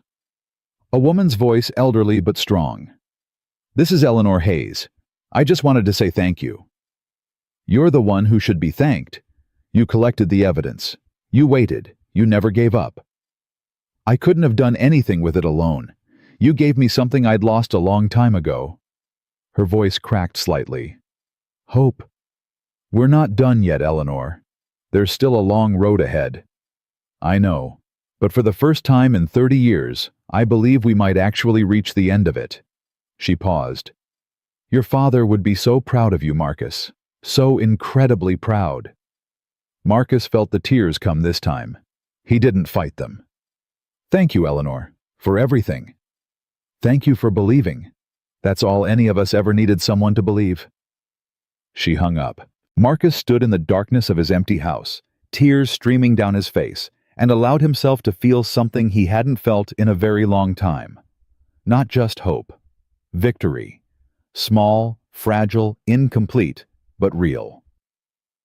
The trial began on a Tuesday morning in March, 11 months after Bradley Whitmore's fist connected with Marcus Daniels' jaw in a parking garage. Marcus arrived at the federal courthouse at 7:30 a.m., an hour before proceedings were scheduled to start. He wore his best suit, the charcoal one Caroline had picked out for him years ago, the one he saved for occasions that mattered. His father's watch was on his wrist, the leather strap worn soft with time. Patricia met him at the entrance. "How are you feeling?" "Like I'm about to jump off a cliff and hope there's water at the bottom." "That's about right." She handed him a coffee. "The prosecution is confident. They have Hendricks's testimony, Eleanor's documentation, the financial records. But Thornton's lawyers are good. They're going to try to make this about you, your motives, your credibility, your personal vendetta." "I know. They're going to bring up your father. They're going to say you manufactured this whole thing to avenge a termination that happened 30 years ago." "I know that too." Patricia studied his face. "And you're ready for that." Marcus thought about his father, about the folder pressed into his hands, about the promise he'd made in a hospital room 26 years ago. "I've been ready my whole life." The courtroom was packed. Reporters filled the gallery. Camera crews waited outside. The story had captured national attention. A black surgeon assaulted in his own workplace, a 30-year conspiracy to silence witnesses and cover up crimes, a hospital administrator who had built an empire on other people's suffering. Gerald Thornton sat at the defense table, flanked by 3 attorneys in expensive suits. He looked diminished, somehow smaller than Marcus remembered. The silver hair was thinner. The confident smile was gone. He looked like what he was, a 72-year-old man, facing the possibility of spending the rest of his life in prison. Bradley and Vanessa Whitmore were not in the courtroom. Their case had been separated from Thornton's. They faced state charges for assault and filing a false police report scheduled for trial the following month. But their shadow hung over everything. The assault that had started it all. The moment that had cracked the foundation. The judge entered. The Honorable Maria Santos, appointed to the federal bench 15 years ago, known for her fairness and her intolerance for courtroom theatrics. All rise. Marcus stood with everyone else, feeling the weight of the moment settle onto his shoulders. This was it. After everything, the assault, the threats, the sleepless nights, the fear for his daughter, this was where it would be decided. In this room, before this judge with 12 strangers, weighing the evidence and determining whether 30 years of secrets would finally see justice. Judge Santos took her seat and surveyed the courtroom. This is the matter of United States versus Gerald Thornton. Are all parties ready to proceed? The government is ready, Your Honor. The defense is ready, Your Honor. Very well. Mr. Prosecutor, your opening statement. Assistant U.S. Attorney Michael Torres rose from his chair. He was young for a case this significant, mid-30s, intense, with a reputation for meticulous preparation and devastating cross-examinations. Ladies and gentlemen of the jury, this case is about power. The power to silence. The power to destroy. The power to decide whose truth matters and whose doesn't. He walked slowly toward the jury box. For 30 years, Gerald Thornton wielded that power at St. Michael's Medical Center. He built a system, a machine designed to protect the hospital's reputation at any cost. And when people got in the way, when they saw things they shouldn't have seen, when they tried to speak up, he crushed them. Torres paused, letting the words settle. You will hear testimony from Roy Hendricks, who served as Dr. Thornton's enforcer for 3 decades. You will hear how he intimidated witnesses, buried complaints, and made problems disappear on Dr. Thornton's orders. He turned to face Thornton directly. You will hear testimony from Eleanor Hayes, whose mother died under suspicious circumstances at St. Michael's in 1997. You will hear how she tried to report what she witnessed, and how Dr. Thornton had her committed to a psychiatric facility to silence her. The courtroom was utterly silent. You will see documents, thousands of pages of documents that prove a systematic pattern of cover-up, bribery, and obstruction of justice. You will see financial records showing payments to Dr. Thornton in exchange for making investigations go away. You will see evidence that this man, Torres pointed at Thornton, destroyed lives, silenced witnesses, and perverted the mission of the institution he was supposed to serve. He walked back toward the prosecution table, then stopped and turned. And you will hear from Dr. Marcus Daniels, a surgeon, a healer, a man who was assaulted in his own workplace simply for being black in the wrong place at the wrong time, a man whose father was destroyed by the same system that tried to destroy him, a man who refused to be silent. Torres looked at the jury, making eye contact with each member in turn. The defense will tell you this is about a personal vendetta.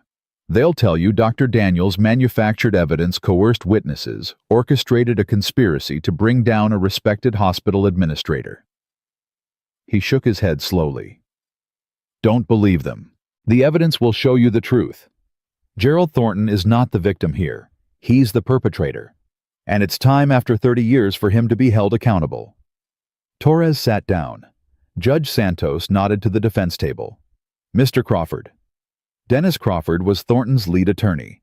60 years old, silver-tongued, with a reputation for making juries doubt things they'd seen with their own eyes. Ladies and gentlemen. He rose slowly, buttoning his jacket. My colleague has painted a dramatic picture. A villain in a white coat. A conspiracy spanning decades.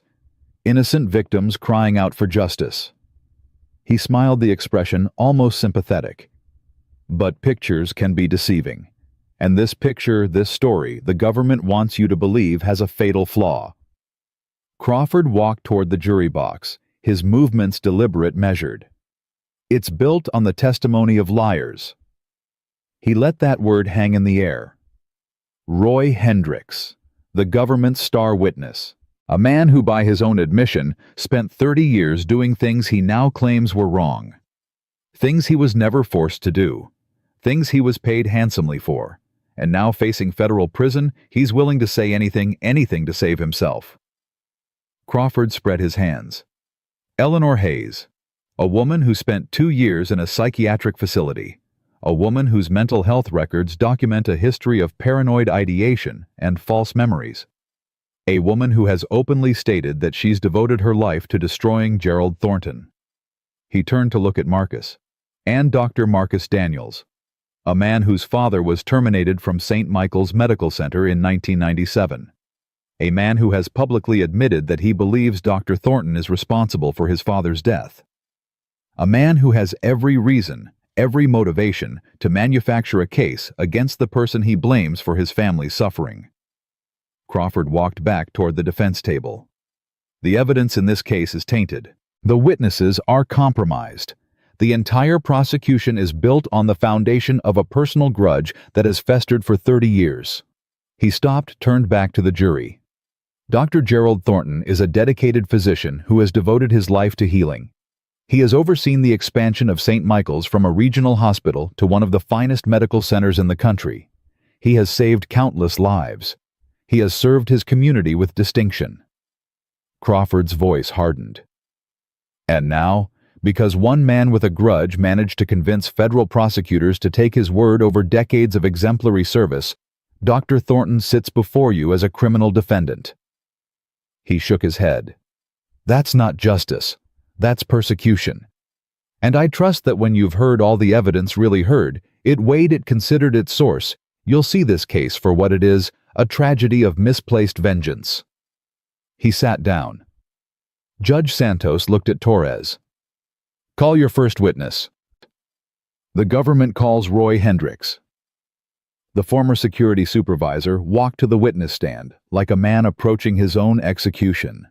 His face was gray, his hands visibly trembling. Whatever deal he'd made with prosecutors, whatever immunity he'd secured, it hadn't erased the weight of what he was about to do. Mr. Hendricks, Torres approached him. Please state your employment history with St. Michael's Medical Center. I was employed there from 1995 until my resignation 2 months ago. The first 7 years I worked in various security positions. Starting in 2002, I served as security supervisor. And in that role, what were your primary responsibilities? Hendricks swallowed. Officially, I managed the security team, scheduling training incident response. Unofficially, I handled problems for Dr. Thornton. What kind of problems? Complaints, witnesses, people who saw things or knew things that could damage the hospital's reputation. Hendricks' voice dropped. People who needed to be managed. Can you give the jury an example? Hendricks closed his eyes for a moment. When he opened them, he looked directly at Marcus. In 1997, a janitor named James Daniels witnessed Dr. Thornton falsifying a death certificate. He reported it through official channels. Dr. Thornton called me into his office and told me to make the problem go away. How did you make the problem go away? First, we pulled Daniels's personnel file and planted documentation suggesting performance issues. Then I spoke to his supervisors, suggested that he was becoming unreliable, that his work was suffering. Within 2 weeks, we had enough paper trail to justify termination. Marcus felt his hands clench beneath the table. He forced himself to breathe. What about the other witnesses? The people who could corroborate Mr. Daniels' account? There were 3 others. A nurse named Eleanor Hayes and 2 other employees. Eleanor was the most dangerous because her mother was the patient who died. What did you do about Eleanor Hayes? Hendricks's voice dropped even lower.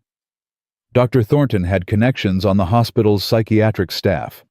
We arranged for Eleanor to be evaluated. She was encouraged to describe her concerns about her mother's death in ways that sounded delusional. Based on that evaluation, she was involuntarily committed. A murmur ran through the courtroom. Judge Santos gavelled for silence. She spent 2 years in a psychiatric facility. Torres said. For telling the truth. Yes. And the other two employees? One was transferred to a facility in Dallas. The other resigned after we made it clear that his career would be over if he stayed. Torres walked back to the prosecution table and picked up a folder. Mr. Hendricks, I'm showing you what's been marked as Government Exhibit 47. Can you identify this document? Hendricks looked at it. His face went even grayer. It's a record of payments. Money transferred to Dr. Thornton from various sources between 1997 and 2019. What were these payments for? Cover-ups. When patients died under circumstances that could lead to malpractice suits or criminal investigations, Dr. Thornton would sometimes approach the families or the physicians involved and offer to make the situation go away, for a price. And how much money are we talking about? Hendricks looked at the document.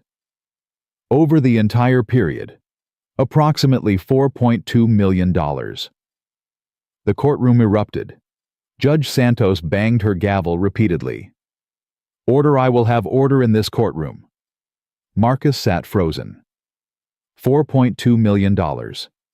30 years of silencing victims, burying truth, destroying lives, and Thornton had profited from every single one. Torres let the chaos settle before continuing. Mr. Hendricks, do you recognize the name Margaret Hayes? Yes, she was Eleanor Hayes's mother. She died at St. Michael's in March 1997. What do you know about her death? She died during a routine procedure. The attending physician made an error, a serious error. The kind that would have meant malpractice suits, medical board investigations, possible criminal charges. What happened instead? Dr. Thornton falsified the death certificate, listed the cause of death as natural complications rather than medical negligence. The physician paid him $50,000 for the service. And James Daniels witnessed this. He was cleaning an office nearby when Thornton and the physician discussed the arrangement. He overheard enough to understand what was happening. He reported it. Hendricks paused. And he paid for it with everything he had. Torres turned to the jury. No further questions. Crawford approached the witness stand slowly like a predator circling wounded prey. Mr. Hendricks, you testified that you spent 30 years doing Dr. Thornton's bidding, intimidating witnesses, burying complaints, destroying careers. Yes. And during all that time you never once reported these activities to authorities? No. Never once expressed concern to your supervisors? No. Never once refused an order? No. Because you were being paid? Yes. I was compensated. How much? Hendricks shifted uncomfortably. Over the years, approximately $600,000 above my regular salary. $600,000. Crawford let the number hang. So you profited handsomely from these activities you now describe as criminal? Yes. And now, only now, when you're facing federal charges yourself, you've suddenly developed a conscience. I was offered immunity. I took it. You were offered a way out, and you took it. Crawford moved closer. Mr. Hendricks, isn't it true that you would say anything at all to avoid prison? I'm telling the truth. The truth as you see it now. A truth that happens to align perfectly with your self-interest. Crawford turned to the jury. A truth purchased with immunity. Objection. Torres was on his feet. Argumentative. Sustained. Move on, Mr. Crawford. Crawford nodded, but his point had been made.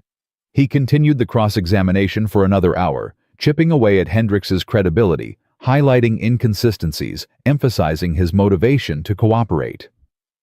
When it was over, Marcus couldn't tell if the jury believed Hendricks or not, but there was more evidence to come. Eleanor Hayes took the stand on the fourth day. She walked slowly, steadily, her silver hair gleaming under the courtroom lights. At 77, she looked every one of her years, but there was steel in her spine and fire in her eyes. Torres began gently. Ms. Hayes, please tell the jury about your mother, Margaret Hayes. Eleanor's voice was soft but clear. My mother was 62 years old when she died. She went into St. Michael's for a routine gallbladder surgery. She never came home. What happened? The surgeon made a mistake, cut something he shouldn't have cut. My mother bled internally for hours before anyone noticed. By the time they realized what was happening, it was too late. What did the hospital tell you about her death? They said it was natural causes, complications from the surgery. They said it was rare but unavoidable. Eleanor's hands clenched in her lap. They lied. How did you discover the truth? I was a nurse at St. Michael's. I had friends in the surgery department. One of them told me what really happened off the record because she was afraid. She said the surgeon had been negligent, that there should have been an investigation, but that someone high up was protecting him. What did you do? I started asking questions. I requested my mother's medical records. I found discrepancies, medications listed that she never received, procedures documented that never happened. I wrote a letter to the hospital's ethics committee describing what I had discovered. And then what happened? Eleanor's voice dropped. Dr. Thornton called me into his office. He was very kind at first, sympathetic. He said he understood my grief, that it was natural to look for someone to blame. He suggested I might benefit from counseling. Did you take his suggestion? No. I told him I didn't need counseling. I needed answers.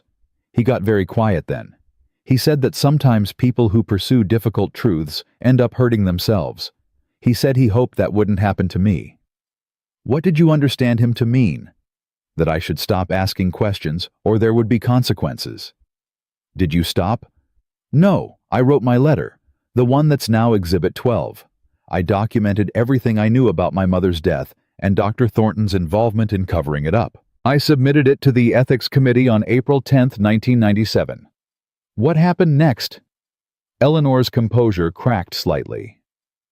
5 days later, I was called into Dr. Thornton's office again. This time, there were 2 other people present, psychiatrists. They said they were concerned about me. They said colleagues had reported that I was behaving erratically, making paranoid accusations, showing signs of mental instability. Were any of these concerns legitimate? No. I was grieving. I was angry, but I was not mentally ill. What happened then? They recommended a psychiatric evaluation. I agreed, thinking I could prove I was fine and then continue my investigation. Instead, her voice broke. Instead, they committed me, involuntarily. They said I was a danger to myself and others. They said I was experiencing paranoid delusions about my mother's death. How long were you hospitalized? 2 years, 3 months, and 14 days. A collective gasp ran through the courtroom. And when you were released, all my evidence was gone. My mother's records had been sealed. The colleagues who had supported me had been transferred or had resigned. Everyone who might have corroborated my story had been silenced. She looked directly at Thornton. He destroyed everything. And then he destroyed me. But you didn't give up. No. Eleanor straightened her spine. I got a job in medical records. I spent the next 30 years collecting evidence documenting every case of cover-up I could find, waiting for someone who could finally make the truth matter. And did you find that person? Eleanor looked at Marcus, really looked at him with an expression that held 30 years of pain and hope and perseverance. I found James Daniels' son, she said, and he was everything I'd been praying for. Marcus felt tears streaming down his face. He didn't wipe them away. No further questions, Torres said quietly. Crawford's cross-examination of Eleanor was brutal. He spent 2 hours questioning her mental health history, her credibility, her obsession with Gerald Thornton. He produced psychiatric records that documented her hospitalization, implied that her memories were unreliable, suggested that her testimony was the product of decades of delusional fixation. Eleanor didn't waver. She answered every question with the same steady voice, the same unflinching gaze. She had spent 30 years preparing for this moment. Nothing Crawford said could shake her. When it was over, she stepped down from the witness stand and walked past Marcus. She reached out and squeezed his hand just for a moment. "For James," she whispered, "and for Margaret." Marcus testified on the 7th day. He told the jury about the assault in the parking garage, about the false 911 call, the dismissed complaint, the threat from Thornton, about his father's termination, his death, the promise made in a hospital room, about room B12 and the files that had been hidden there for 30 years. He spoke for nearly 4 hours. He did not embellish. He did not dramatize. He simply told the truth clearly, precisely the way he had learned to present evidence in medical cases. When Crawford cross-examined him, Marcus remained calm. Yes, he had a personal interest in the case. Yes, his father had been terminated by Thornton. Yes, he had been angry when he released the video. "But my anger," Marcus said, "doesn't change what's in those files. My father's termination doesn't change what Eleanor witnessed. My personal history doesn't change the fact that Gerald Thornton ran a criminal enterprise out of this hospital for 30 years. You expect the jury to believe that your judgment isn't clouded by personal vendetta." Marcus looked at the jury.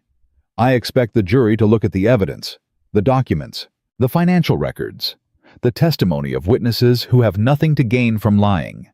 And I expect them to reach the same conclusion I did, that the truth matters, that it has always mattered, and that 30 years of silence doesn't change what happened, it just makes accountability more urgent."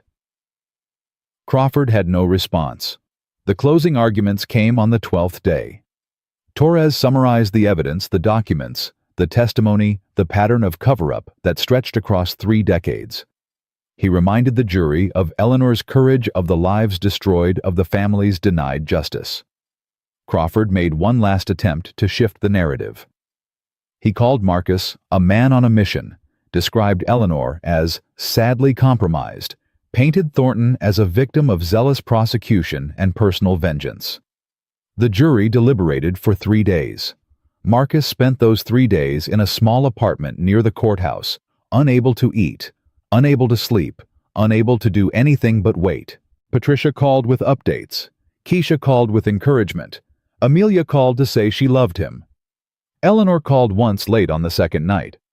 "Whatever happens," she said, "we told the truth. After 30 years, we finally told the truth. Whatever the jury decides, they can't take that away from us."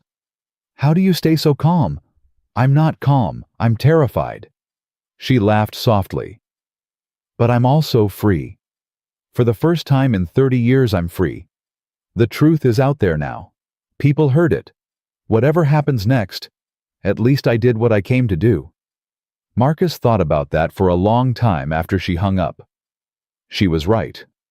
Whatever the verdict, they had accomplished something real. They had forced the truth into the light. They had made people listen. But he still wanted justice. He still wanted Thornton to pay for what he'd done to Eleanor, to his father, to all the others who had been silenced and discredited and destroyed. He still wanted to win. The call came at 4:47 p.m. on the 3rd day. "The jury has reached a verdict." Marcus's heart stopped, then started again at twice its normal rate. He made it to the courtroom in 12 minutes. Patricia was waiting at the entrance. She squeezed his arm, but didn't speak. The gallery was packed. Every seat taken, people standing along the walls. The tension was thick enough to choke on. Judge Santos entered. The jury filed in. Marcus tried to read their faces, but they were impossible to decipher. "Has the jury reached a verdict?" The foreperson stood, a middle-aged woman with glasses and a serious expression. "We have, Your Honor." "On the charge of conspiracy to obstruct justice, how does the jury find guilty?" The courtroom erupted. Judge Santos gavelled for order. "On the charge of falsifying medical records, how does the jury find guilty?" More noise, more gaveling. "On the charge of bribery, how does the jury find guilty?" Marcus felt his legs go weak. Patricia grabbed his arm. "On the charges of civil rights violations, counts 1 through 7, How does the jury find guilty on all counts? The courtroom exploded. People were shouting, crying, embracing. Reporters were rushing for the exits. In the chaos, Marcus stood perfectly still, unable to move, unable to speak, unable to do anything but feel the weight of 30 years, finally lifting from his shoulders. Gerald Thornton sat at the defense table, his face gray, his hands trembling. His attorneys were speaking to him urgently, but he didn't seem to hear them.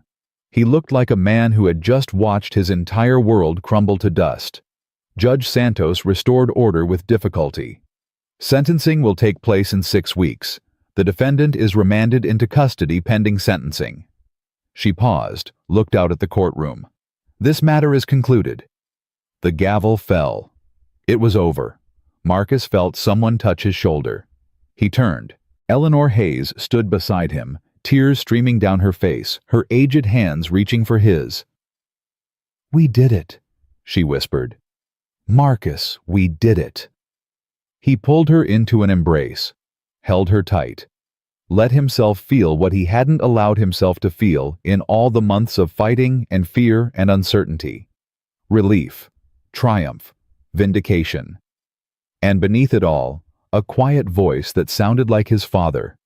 "You remembered. You kept your promise." "I remembered, Dad," Marcus whispered. "I remembered."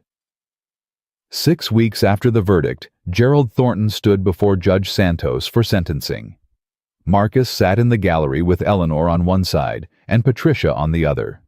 Keisha was there too, along with Sandra Chen and Theodore Marsh, and a dozen other witnesses who had come forward during the trial. They filled an entire row, a silent testament to the lives Thornton had damaged, and the courage it had taken to finally speak. The courtroom was quieter than it had been during the trial. The media frenzy had died down. The cameras were gone. This was just the ending, the final chapter of a story that had taken 30 years to tell. Thornton looked older than he had even 6 weeks ago. Prison had stripped away the veneer of authority. Without his expensive suits and his corner office and his network of protectors, he was just a 72-year-old man facing the consequences of a lifetime of cruelty. Judge Santos reviewed the pre-sentencing report in silence. When she looked up, her expression was grave. "Dr. Thornton, you have been found guilty of conspiracy to obstruct justice, falsifying medical records, bribery, and multiple counts of civil rights violations. Before I impose sentence, do you have anything you wish to say?" Thornton's attorney whispered something to him. Thornton shook his head and rose slowly to his feet. "Your Honor." His voice was hoarse, diminished. "I devoted my life to medicine, to healing. Everything I did to protect the institution I served. By destroying innocent people," Judge Santos's voice was sharp. "By silencing witnesses, by having a nurse committed to a psychiatric facility because she told the truth about her mother's death. I made difficult decisions in difficult circumstances. You made criminal decisions, Dr. Thornton. You ran a scheme that prioritized reputation over human lives. You accepted bribes to cover up medical negligence. You systematically destroyed anyone who threatened to expose you." She shook her head. "That's not protection. That's predation." Thornton had no response. Judge Santos looked at her notes, then at the gallery. "I've received victim impact statements from 37 individuals and families affected by the defendant's actions. I've read accounts of careers destroyed, families torn apart, lives derailed. I've read about Eleanor Hayes, who lost 2 years of her life in a psychiatric facility for the crime of seeking justice for her mother.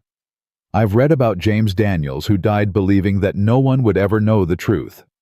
She turned back to Thornton. "The damage you've done cannot be undone. No sentence I impose can give Eleanor Hayes back her lost years. No sentence can bring James Daniels back to his son. No sentence can restore the lives you destroyed in your pursuit of power and self-preservation." She paused. "But I can ensure that you face consequences, real consequences, the kind you denied to your victims for 30 years. Marcus felt Eleanor's hand find his. He squeezed it tight. "Gerald Thornton, I sentence you to 25 years in federal prison with no possibility of parole for 15 years. You are ordered to pay restitution in the amount of $4.2 million, the sum you received in bribes over your criminal career to be distributed among the victims of your schemes. You are permanently barred from practicing medicine or holding any position of authority in a healthcare institution. 25 years. For a 72-year-old man, it was effectively a life sentence. Thornton's legs buckled. His attorneys caught him, helped him to his chair. He sat there, head bowed, as the reality of what had happened washed over him. Judge Santos looked at the gallery one final time. This case has revealed systemic failures at every level of St. Michael's Medical Center. I am referring my findings to the Department of Justice for investigation of institutional practices and potential civil rights violations beyond those addressed in this trial. I am also recommending that the Texas Medical Board conduct a comprehensive review of all cases handled by Dr. Thornton during his tenure. She gathered her papers. The defendant is remanded into custody. This court is adjourned. The gavel fell. Marcus watched as federal marshals led Thornton away. The man who had destroyed his father, who had silenced Eleanor, who had built a career on other people's suffering, reduced to a shuffling figure in handcuffs, disappearing through a side door. It should have felt triumphant. It should have felt like victory. Instead, Marcus felt something more complicated. Relief, yes. Vindication, certainly. But also a deep, bone-tired sadness for all the years that had been lost. All the lives that had been broken. All the truth that had been buried while Thornton grew rich and powerful and untouchable. Eleanor seemed to understand. She leaned close and whispered, "It doesn't bring them back, does it, my mother? Your father, all the others." "No," Marcus said. "It doesn't. But it matters anyway." "Yes." He looked at her. "It matters anyway." The Whitmore's trial began 3 weeks later. It was smaller than Thornton's trial state charges, rather than a local courtroom, rather than the federal building. But for Marcus, it was no less significant. This was where it had all started. A fist in a parking garage. A false 911 call. The moment that had cracked the foundation. Bradley and Vanessa Whitmore sat at the defense table, looking nothing like the confident couple who had confronted Marcus in the garage 18 months ago. Bradley had lost weight. Vanessa's carefully maintained appearance had given way to exhaustion. They looked like people who had been living under unbearable pressure for a very long time. Marcus testified on the second day. He described the assault in clinical detail, the words, the shove, the impact of his skull against the concrete pillar. He played the 911 recording, Vanessa's voice describing him as aggressive and suspicious. He showed the photographs of his injuries. When the defense attorney cross-examined him, Marcus remained calm. Yes, he had been walking through a parking garage at 5:50 in the morning. Yes, he had refused to show identification. Yes, he had spoken firmly to the Whitmores when they confronted him. "But I was not aggressive," Marcus said. "I was not threatening. I was standing in a public parking structure trying to get to work when your clients attacked me based on the color of my skin.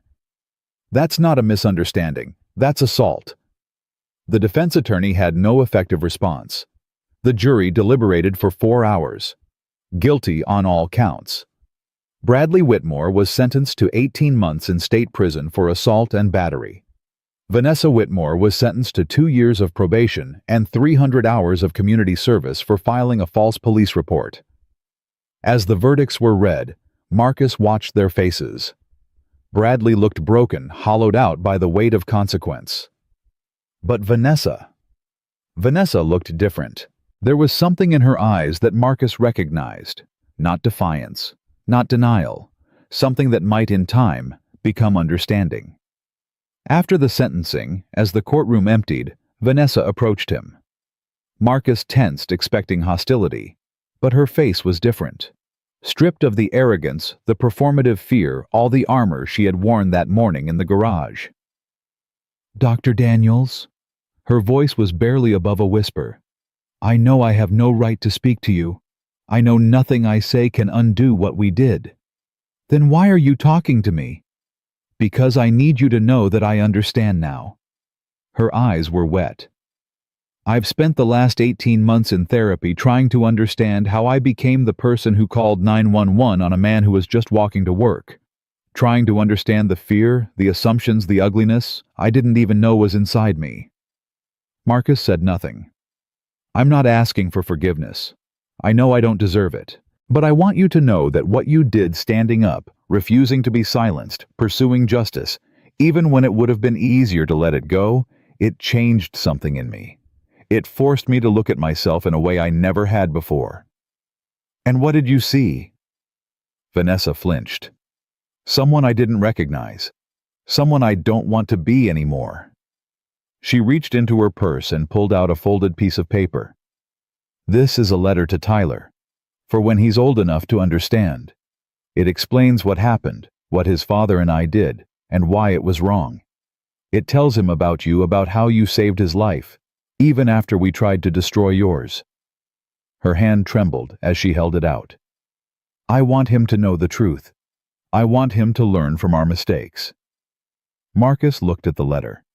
Looked at the woman who had tried to have him arrested for walking while black. He didn't take it. Mrs. Whitmore, I appreciate what you're trying to do, but my forgiveness isn't going to heal whatever's broken inside you. That's work you have to do yourself. I know. And a letter to your son isn't going to undo what he'll eventually learn about his parents. That's a conversation you'll have to have with him directly. I know that too. So why tell me any of this? Vanessa's composure cracked. Tears spilled down her cheeks. Because you're the only one who can tell me if there's any point. If people like me can actually change. If it's possible to become better than the worst thing you've ever done. Marcus thought about his father. About Eleanor. About all the people who had been given no chance to change, no opportunity for redemption, because Thornton and his system had crushed them before they could grow. I don't know if you can change Mrs. Whitmore. That's not for me to decide. But I know that the people your husband and I fought against, Thornton Hendricks, all the others, they never tried. They never looked at themselves honestly. They never asked whether they could be better. He met her eyes. The fact that you're asking, that's something. I don't know if it's enough, but it's something. He walked away, leaving her standing there with the letter still in her hands. The settlement came through 2 months later. Patricia had filed a civil lawsuit against St. Michael's Medical Center on behalf of Marcus and the other victims. The hospital's new leadership, installed after the board ousted everyone connected to Thornton, had been eager to resolve the matter quickly. The terms were significant.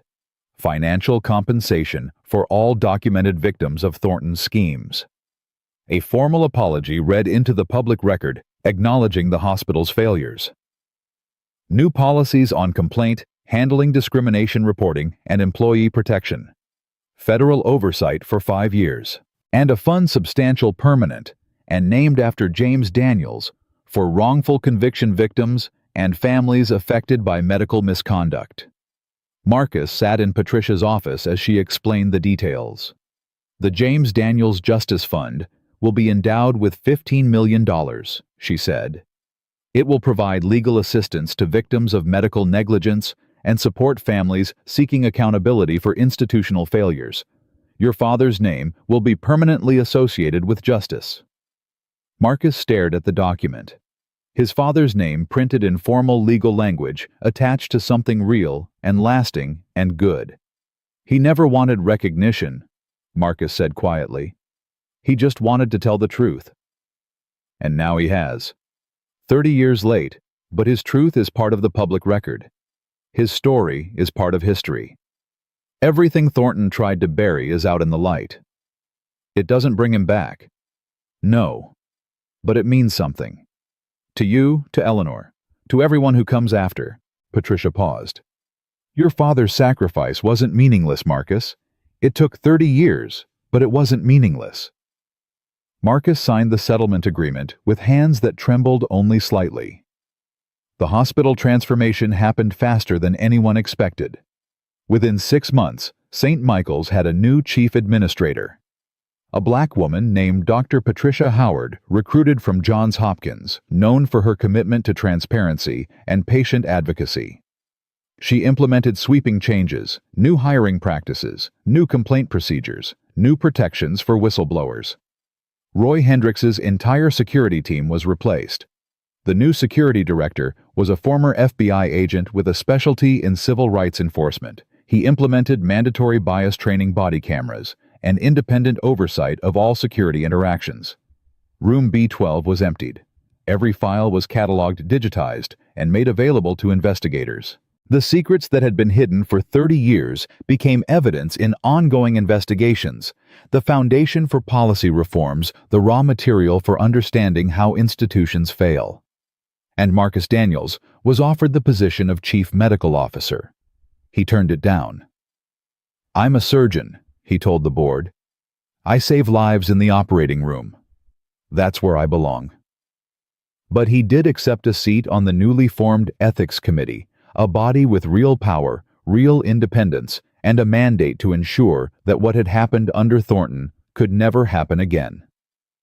Amelia came home in the spring. She was 15 now, taller than Marcus remembered, with her mother's fierce eyes and her grandmother's stubborn chin. The months in hiding had changed. Her made her quieter, more watchful, but also somehow stronger.